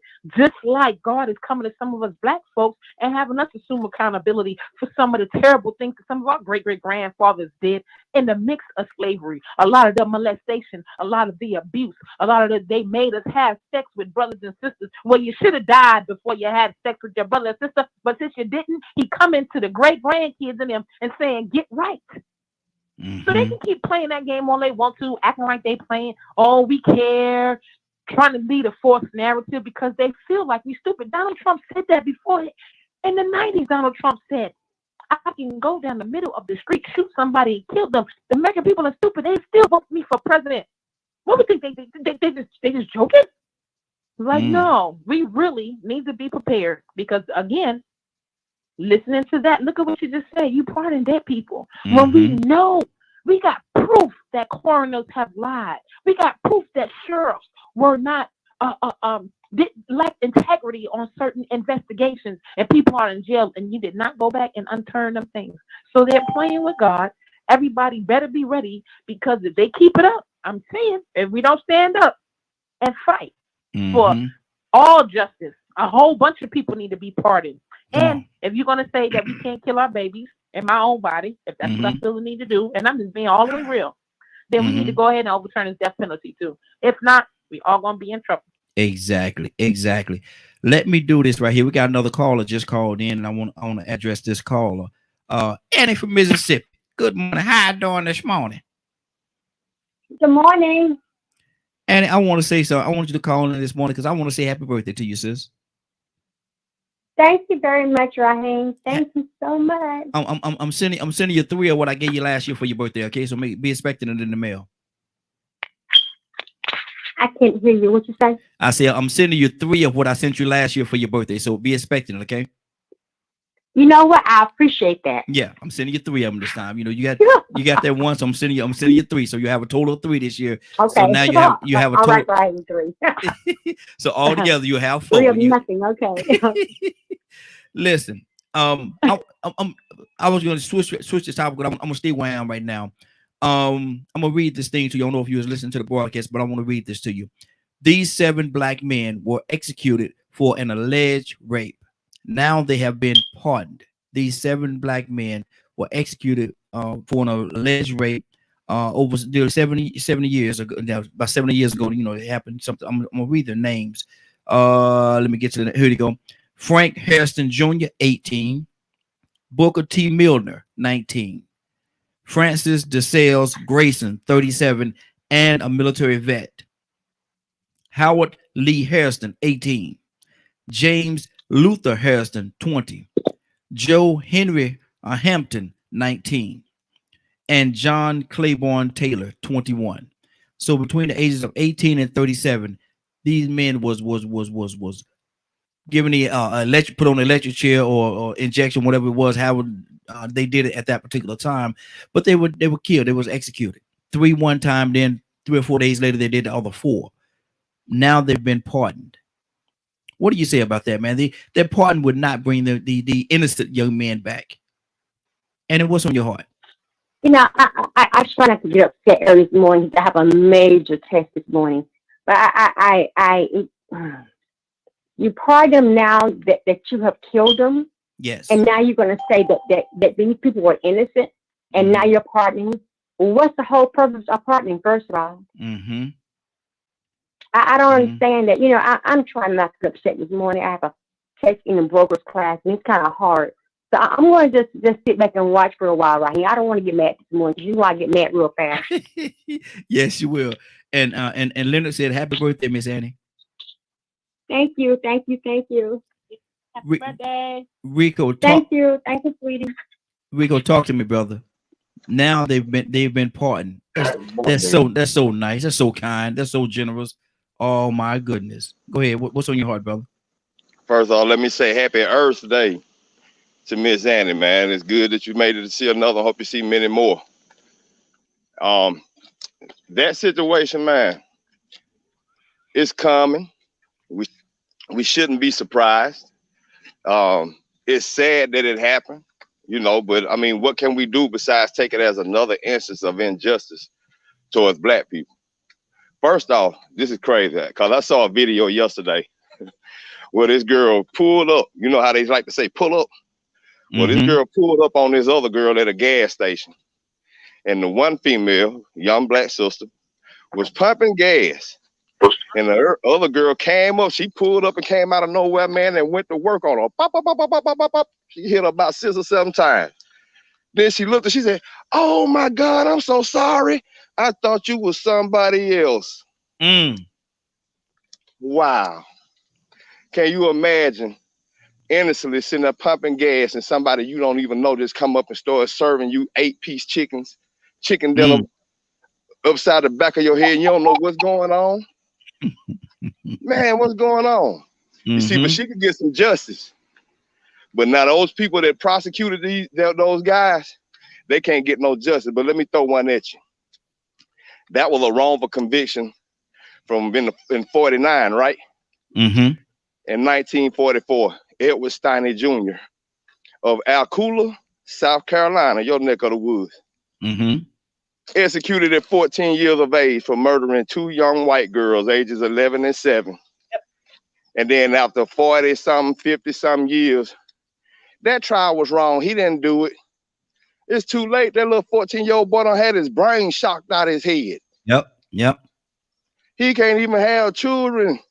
His lineage is stopped right there. But whoever prosecuted him and falsely accused him, they still had children and grandchildren. So what if it was an eye for an eye and we wouldn't have stopped you at your latest child, your latest offspring, and offed all of them? Cut your bloodline off too.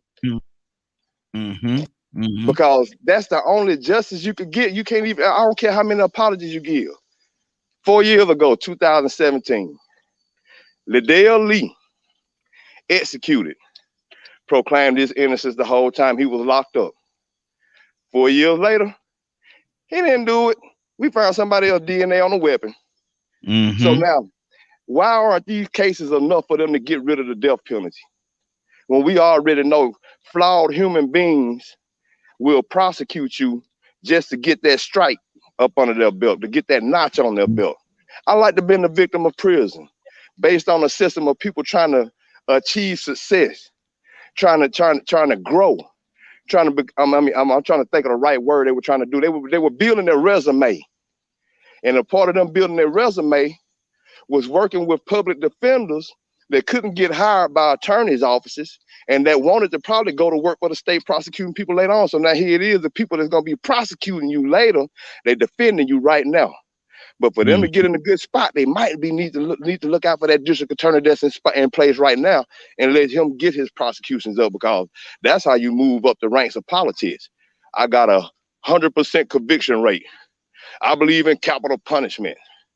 I believe in the death penalty. You know, all these people run on those platforms of how many people they convicted, but they don't talk about how many people they had to release because they were wrongfully convicted. Prosecutors and district attorneys looking to improve their status. So, you know, that's the system that we live in. It gets to a point where we don't really need any more stories.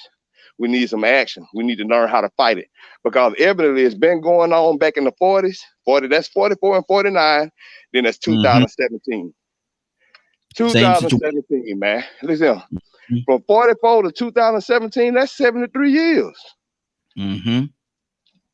73 years, and we still got black people getting prosecuted and executed for stuff they didn't do. Well, we need some more stories. Do we need another 100 years of stories?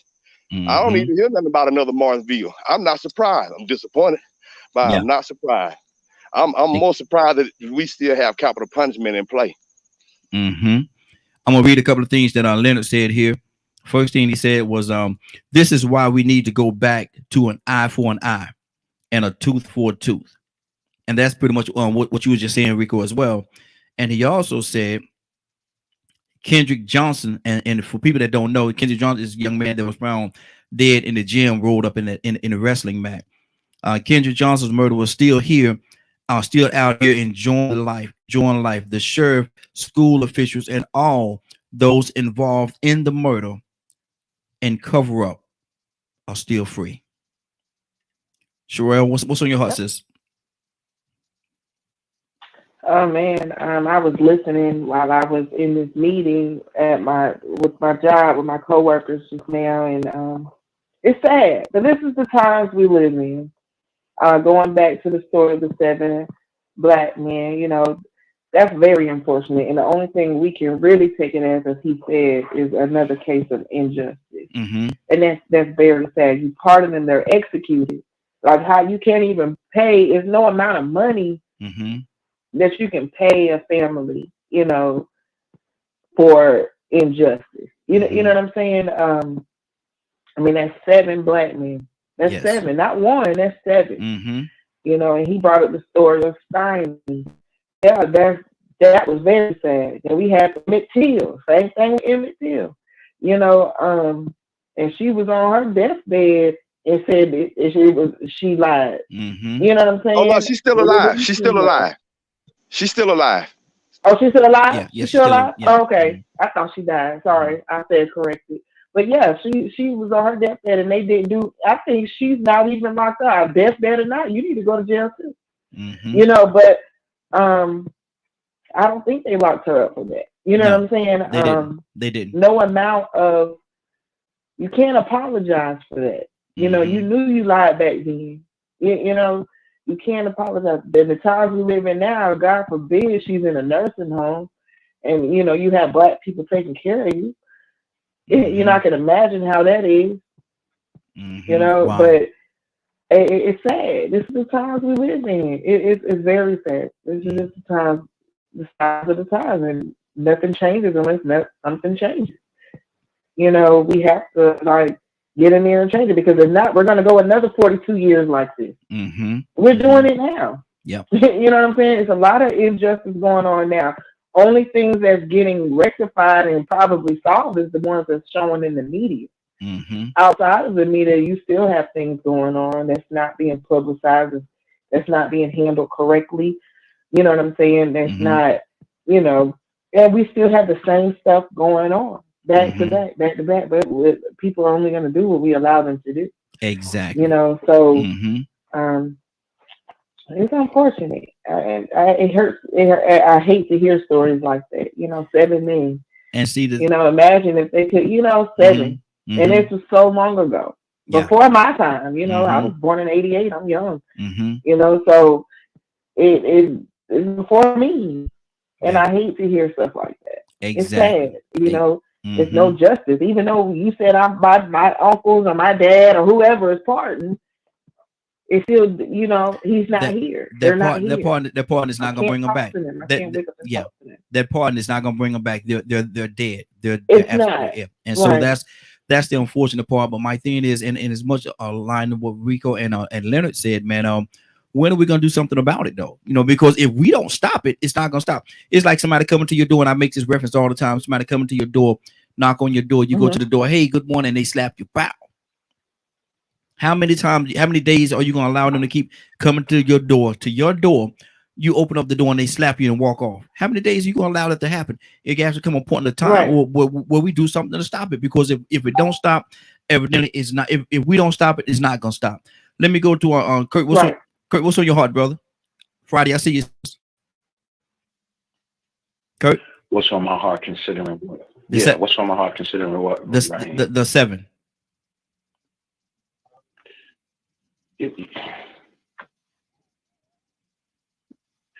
You know, Toya said something. I believe it was Toya that said something about the orange orangutan. That has always bothered me. I mentioned it, and some folks in my path have tried to deny that it happened, and this, that, and the third. And I remember watching and seeing it with my own eyes. But I also watched how that footage was removed away from the internet, period. But I remembered this man, and I'm going to talk about the play on ignorance. I remember that man saying to a reporter, flat out his mouth, that if I run for president, I'm going to run as a Republican, because the Republican voting base is stupid and they'll believe anything you tell them. Yeah, they took that footage down. They pulled that footage down and then went as far as to put up a bunch. When you look the footage up, they put up a bunch of messages saying that nobody can find the footage and it was all a lie and this, that, and that. Right here, I was sitting there watching the TV when he said it, man. So I went looking for it, and then all of a sudden I couldn't find it. Well, it was up before he came down the Golden Trestle. Right? Yes. But it just told me just how much they work to continue to perpetuate the lies. See, this country does not really want to admit that it owes so much to the Black, brown, and indigenous community that if they actually paid it out. I remember in college, man, I had a drag out debate and argument with my cross-cultural perspectives professor. But see, he didn't know that I had did the homework on him and on his family. He didn't know that I knew that your family was one of the largest sellers of slaves in the state of South Carolina, particularly the Charleston port. Mm-hmm. What he didn't know that I knew that actually his family was the large part of the trade which sold my family that came out of Barbados, that was brought out of Barbados into Charleston to be sold into slavery. He didn't know that I knew that. Mm-hmm. He ignorantly assumed that, oh, it's another black dude. He ain't really did his homework. No, that's a lie. We're taking cross-cultural perspectives. Mm-hmm. See, the problem that we find today is that these people have did so much wrong that the truth be told, they gotta exist in the lie. Mm-hmm. They have to. They can't walk away from the lie now. If they walk away from the lie now, man, do you know how many of them in power will be put in prison? Mm-hmm. Man, do you know how many of them in power and then running these communities and this, that, and the third will be shunned from the natural society at large? So all they did was just put themselves in a position to where now you have to live by the lies that you told. You can't even get it right. It ain't gonna never be right to people the wrongful death and the wrongful prosecutions that you have established around this country and throughout our history, our 243, 244 years of existence. You can't escape that now, bro. Exactly. You gotta live on that. You gotta stand on that. It ain't. Hold on, Kurt. You about to go somewhere, brother. Hold on for a second, because you about to shift gears on me. You about to shift gears. Love where you going though. Let me go to Toya with a T, and then Friday coming to you. Toya with a T, what's on your heart? We're talking about the 7. Educated fools. What is it that what's our expectation as a people? And oftentimes I don't think we have one, but we think because they're educated that they mean that, what's the word? What can I say? Morals. That they care, I guess. Morals and ethics.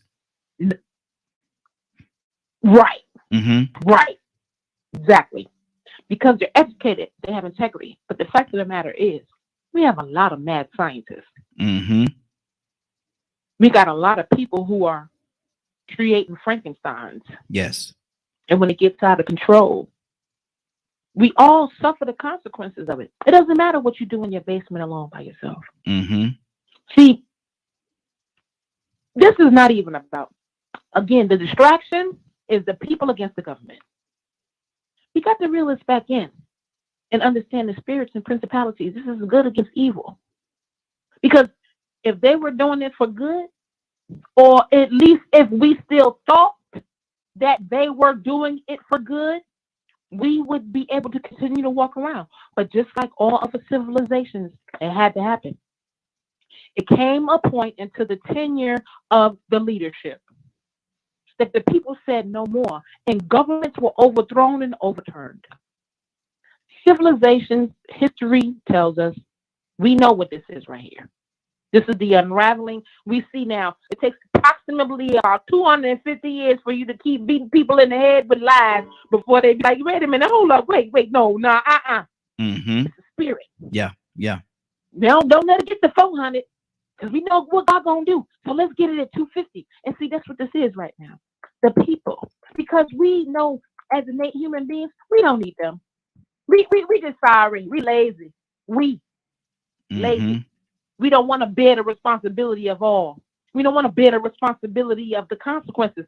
So we need someone to talk about and point at them. But the fact of the matter is, with all those people in government, if we, the people, was handling our business out here, we wouldn't be having this conversation. Wow. If we, the people, knew our responsibility and what we really are, the stuff that we talking about and crying is the power we have that we give to them. We don't want to be responsible. I don't want to be a God. I want to do what I want to do and see if I can skate by and get caught. And if I don't, then I'm the best. You're the best because you didn't get caught, not because you're not like everybody else. So again, the government can do what they want to do until we, the people, come on, decide and understand the gods that we are, that he created each individual to be equally man, woman, black, white, green, purple, orange, blue. This is a fight against good or evil. And even if it is your child, you got stories about that in the Bible too. If they doing something they ain't got no business doing, and it is your job and responsibility to stand up and shut it down. Like Corona. Come on. Good They're deal. coming in the house, but their name not Malona. But I'm just saying, we the people. We must stop being distracted. This power that we possess, we got to make change. They don't ever have to do anything else right. They can write whatever laws. But if we, the people, decided to afford our own homes, take care of our own streets, build our own houses, grow and eat our own food, buy and sell only with us, regardless if it's law or not, what can they do? So again, I think the people, we have to take our power back, or they're going to lead us into peril. Absolutely, absolutely. Let me go to this young lady, Miss Friday. Miss Friday, what's the day? On a Thursday. Friday on a Thursday. Good morning, young lady. How you doing this morning? Good morning, Harder. You're doing good, doing good, doing good. We're talking about there's 7. I'm gonna read it. I don't know if you were listening beforehand. Were you listening earlier? I was. Okay, so you know about the 7? I do. Okay, let's talk about it. Well, just from the surface of the fact that they've been pardoned 70 plus years later, after already being executed, is a little insult to injury, a lot of insult to injury. I won't even say a little. And far often and too much that we have these types of conversations.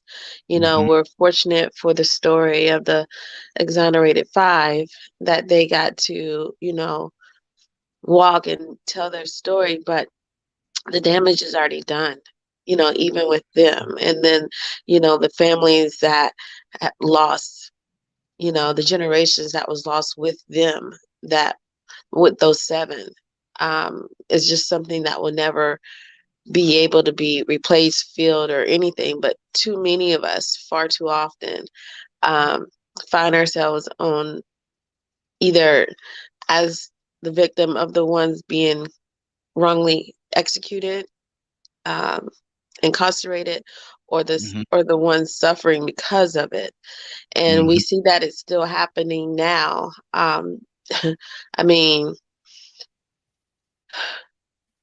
they're just now, 2 years later, you know, bringing up charges for the police and the paramedics for Mr. Elijah. And, you know, that should happen, but it should happen a lot faster. He should not be dead, right? And so it's just, you know, we're still even talking about George Floyd. He was way too comfortable, you know, being on his neck like that, hands in his pocket. You know, it's almost like a initiation and an indoctrination. And so we're trying to enter into their world, to get people of color in positions to be able to make a difference and make a change, and to stand up and to have somebody to go to on the inside to try to help do that. But then the pressure to even be able to be seen as qualified or to advance in those positions, they almost make them have to prove that you're with us and not them. To even get into that place to be able to do something. And then it's just, now we got so much on you, you can't do any real good for your people, you know, or we're going to take you out before you take us out. So it's just the same cycle. So I just feel like we can't play their game, but we need to take what we have access of and still play the game, just not their game. The rules apply, but we don't have to play the game with them. We can play parallel and build ourselves up. We need to get back to really holding up our institutions that are learning institutions, our colleges and our schools, and really elevating and lifting them, and not feel like that's subpar education or not good enough because they don't want to hire. We need to hire.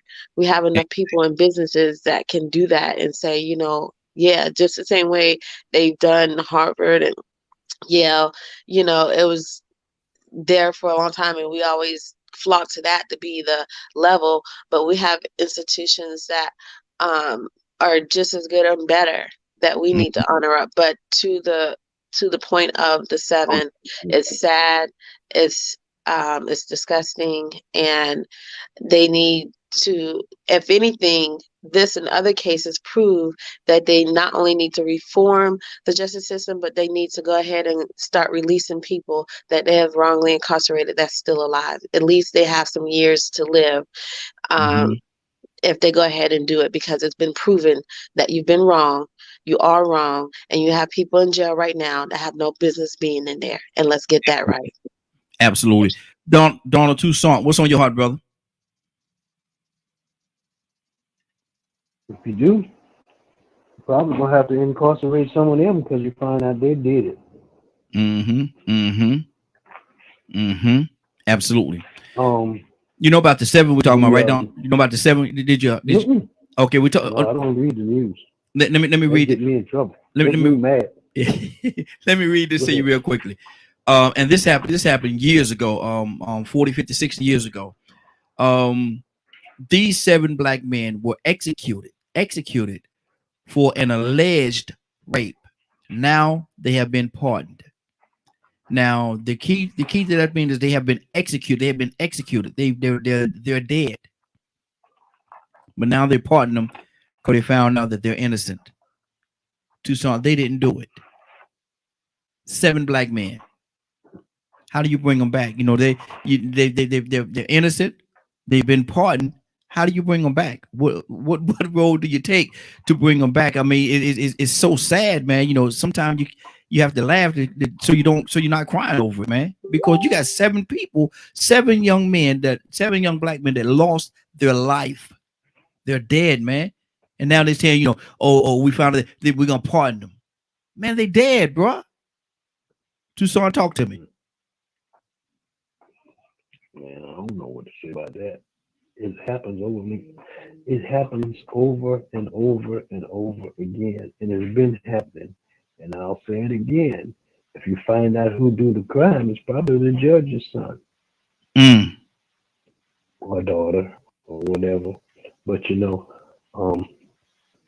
just like the lady, the Emmett Tibbs lady, why she ain't locked up? Is she too old? They locked Bill Cosby up. I don't want to get into that conversation because that's a waste of time. Wow. But, you know, the system is corrupt. And we talk about there's so many different avenues to say, well, let's do our own thing. And look at what happens when that happens. And nobody is brought to justice, if there is a justice at all. But the justice is just for just us. But it becomes injustice. Because, okay, if we start doing our own thing, you have evidently it must be the government, because who got planes like that to bomb a whole city? Take it out. Because they doing their own thing, or put it underwater and make I don't know what it's called. Anyway, happy birthday. I think it's Kate, right? Yeah, Annie from Mississippi.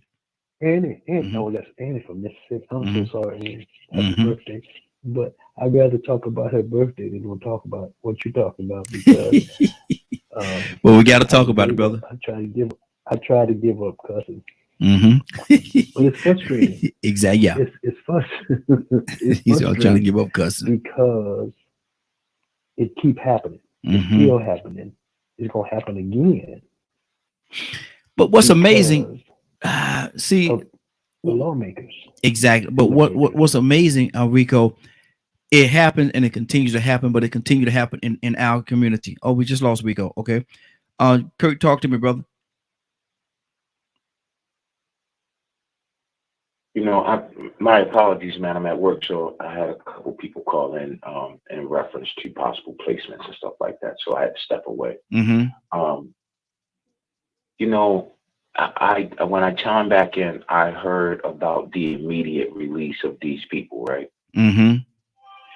And I'm all for that. But from a counseling standpoint and from a cultural awareness standpoint, that's not going to be good enough.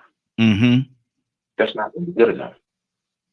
These people not only need to be paid, they not only deserve reparations, Mm-hmm. some form of you can do a number of things, but they also need some serious wraparound services.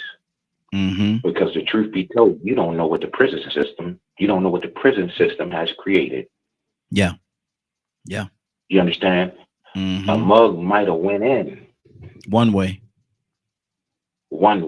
mm-hmm. and now you're releasing a beast back into society because the prison system has turned him into a beast.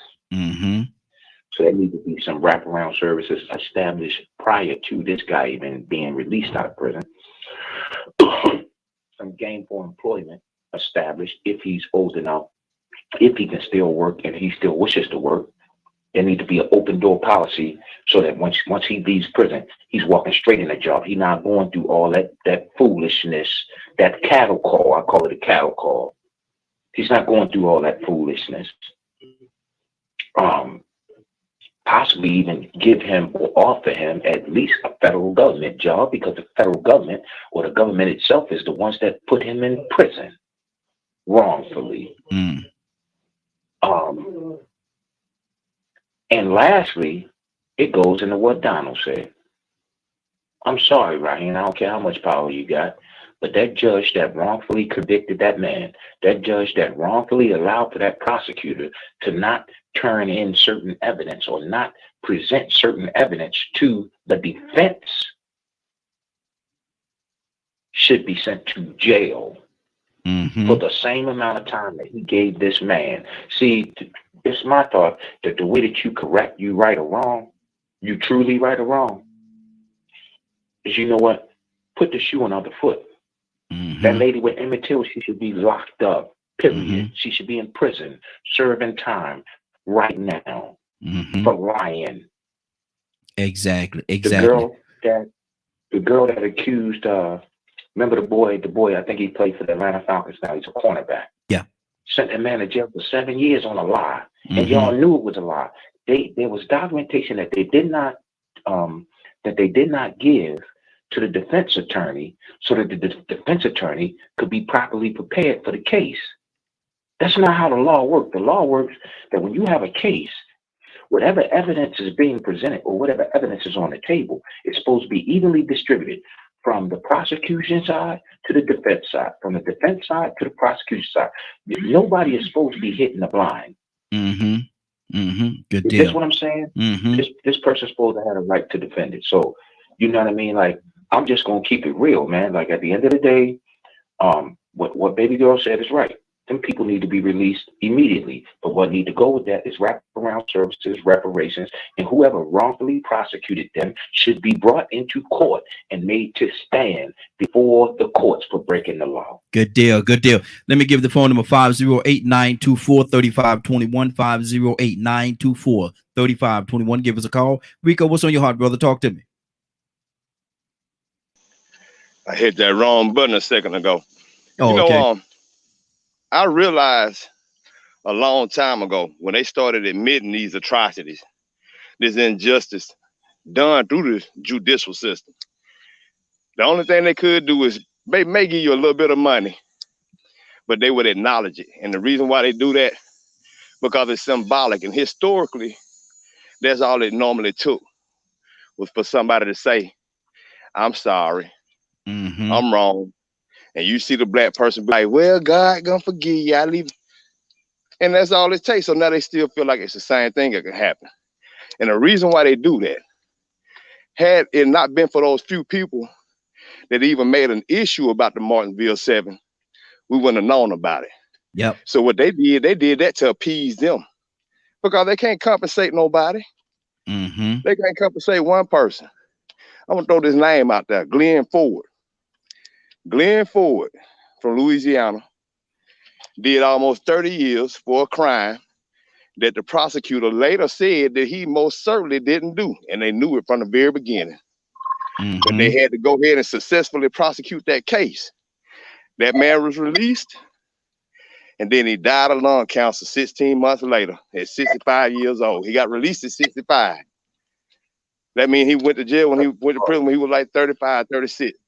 Mm-hmm. And he didn't get to enjoy no more of his life. And then I remember when I first saw this on ABC headline news, well, late night news or whatever. Well, it was headline news later on after the regular news goes off.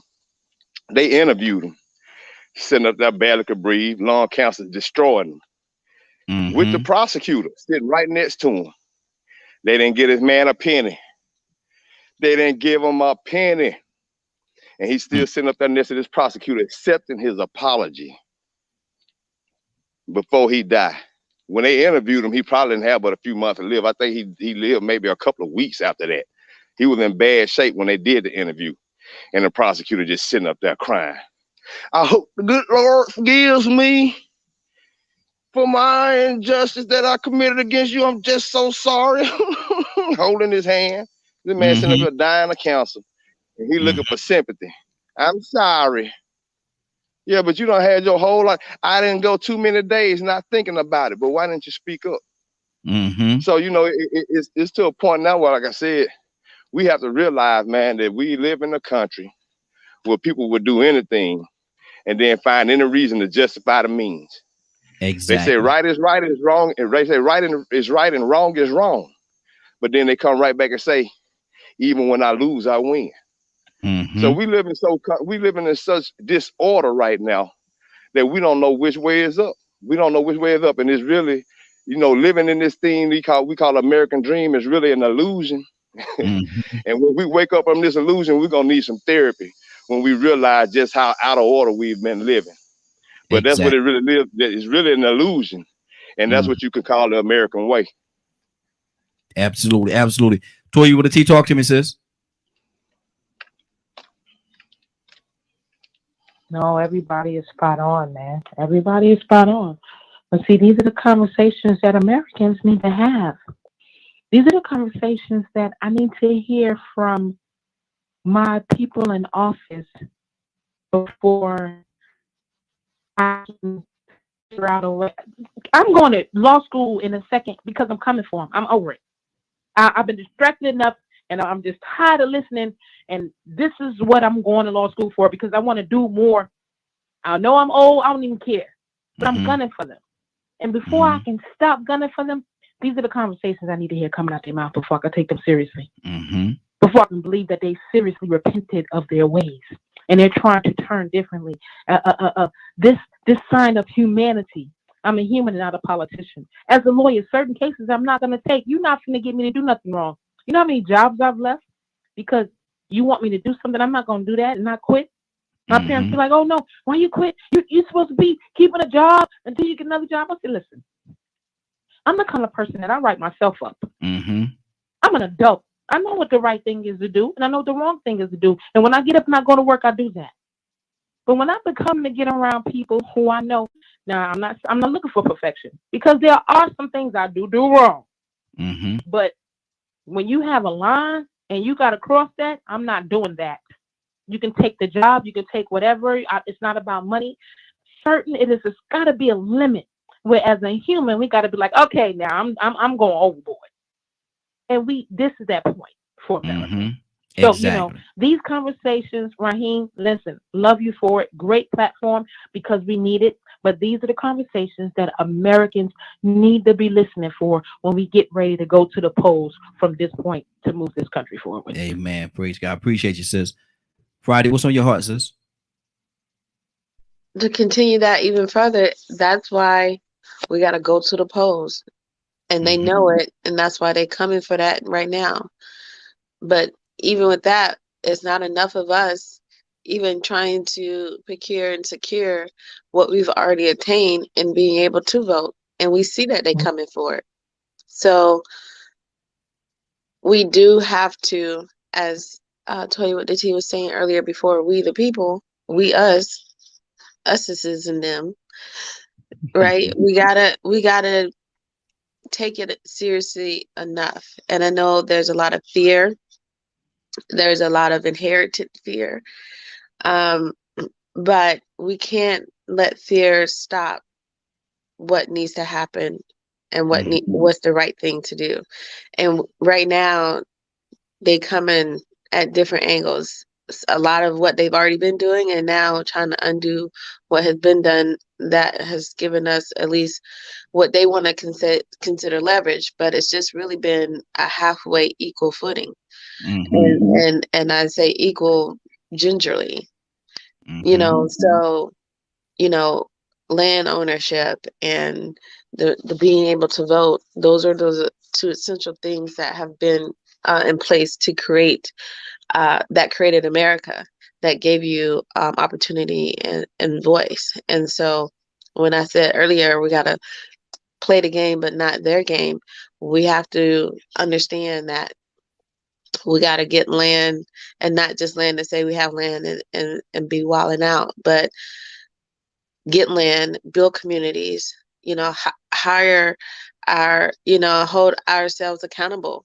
You know, it's so funny that we can talk about how much they've done historically, the Caucasian race, and the mindset and the books and the indoctrinating of things. And yet, from a holistic standpoint, the white man is still viewed as the most trusted, and they've done the most harm.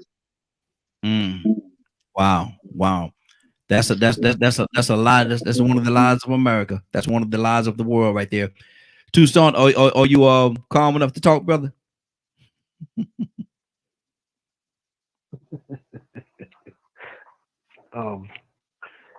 The Avengers called David Banner and they told him, they said, don't you think that you ought to get angry? And his reply as he turned into the Hulk was, I'm always angry. I've been angry for a while. Just to, you know, just when everybody else was segregating in the school system, we lived across the street from the school, so we was going while they would egg our house and do all kinds of things, and it was good that it was a bunch of us. So this merry-go-round of injustice and the way that these people just seem like, because they make the laws, they make it so that the crime won't fit them. You know, you see sons of corrupt people get in position to hide behind crime and evil. It can't be nothing but, you know, look at what they, and I'm telling you, they're plotting. I'm not too bright, but if you could see, and everybody knows it, if you didn't like the last, I'm gonna say it again, Trump experience, they want to see it come back around. Yes, sir. So they're doing stuff. They're doing things. Even Toya said something about the new California. Some people, they can't necessarily openly, I would say, almost separate themselves from the country or the nation. They become their own entity, so they can do whatever they want to do. But when it becomes the right time, they gonna want to come back in and vote with the rest of the nation. They don't want to be a part of it because they don't want to agree with they're people finding out of so much injustice, Wow. of so Wow. much crime. It's actually crimes that have been committed against humanity. So some of them are coming forth and letting it be known. And so they're trying to do something else. Oh, okay, so now here's one thing, and I'm gonna shut up. If there was a what you call it, reformation, what you call that when they okay, these seven men, Reparations. what can they do? Reformation, whatever. What can they do? So they pardon. And so what? So what now? Nothing. They're still. I mean, they're still dead, man. You can't bring them back. Somebody says, "Oh, yay, yay, they did such a nice thing for who?" So what's the point? Exactly. Rico, what's on your heart, brother? And sort of go back to what I was saying earlier. You know, they just did that to appease the people that did know about it. Had they not been speaking about it, we wouldn't know. Okay. You know, there's the Wilmington 9. I think there's a Wilmington 9 or Wilmington 11. You have so many different instances. People that look like us in all these different cities from the past that end up being the name of a city in the name, a number, Central Park 5. Exactly. But you know, the thing is they say if you don't know your history, you're doomed to repeat it. So what I'm seeing is even with all this shock, I know I realize we don't know our history. So I didn't know nothing about the Barnesville 7 until yesterday. So that means, guess what? We don't know our history. Yeah. We only know the history that they want us to know.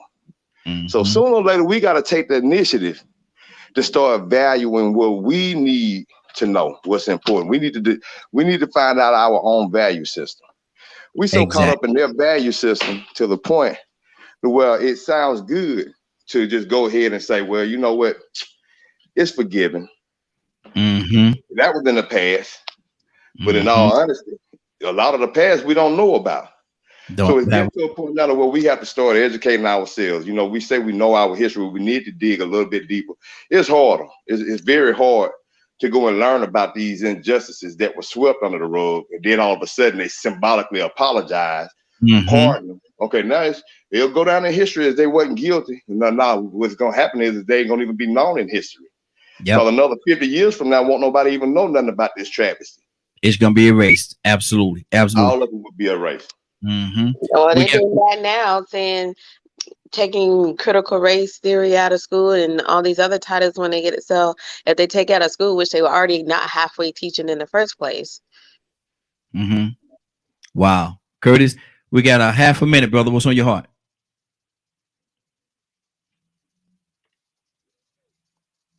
What'd you say, Raheem? I said we got a half a minute. What's on your heart, brother? We got a half a minute. You know what's on my heart? Don't even worry about it. It's going to take me a quarter of that. What's on my heart is what ain't right ain't right. And we great make you stand up for what's right, be it if you like it or if you don't. So you can either lead, follow, or get that. I can't say what I want to say because it's a gospel talk, jazz, and radio station. Get out the way. That's good. Ezekiel has called us forth. You better follow your Bible. I'll holler at you later, man. You done got me mad, brother, but it's a good man. I'm going to get into some good trouble today. There you go. Rico, what's going on at 3 o'clock today, sir? If you missed today's show and would like to catch it in its entirety, you can tune in at 3 p.m. Eastern Standard Time on www.dkmmediagroup.com. Good deal. Tori, you want to take your prayers out, sis? Sure will. Thank you, Father, for another glorious day. Thank you for another opportunity to come together and be able to discuss these matters that move the world around, Lord. We know that you are the sole provider and the sole controller of all things, Lord. And we ask that you continue to give us peace and guidance and understanding in this time and for this time forward, Lord. We thank you for keeping us covered and protected.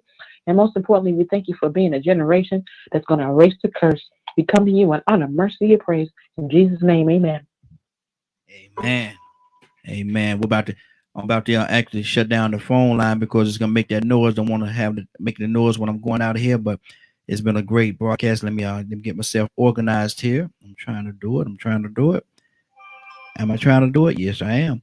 I want to thank everybody for joining us. And more than that, I want to thank you for allowing DK, your media group, and associates, and the Morning Glow for being a part of your morning. It is now, what is it, 10:01, 10:01. You're about to exit the Morning Glow. But before you go, I want you to do me two favors, if you will. One, I want you to continue to pray for us because we're certainly praying for each and every one of you. Number two, why this is real simple. I want you to go out there, find somebody, and give them a hug because you never know. It could be the only hug that they get, or it could very well be their last. Love you, and ain't nothing you could do about it. Have a great day and a better tomorrow. And we shine some of this light on you from the Morning Glow. Take it out there into this wicked and cruel world that we live in and let your light so shine. If you get an opportunity, give somebody some love. You just might find some love in return. Have a great day. Take care of each other and be blessed.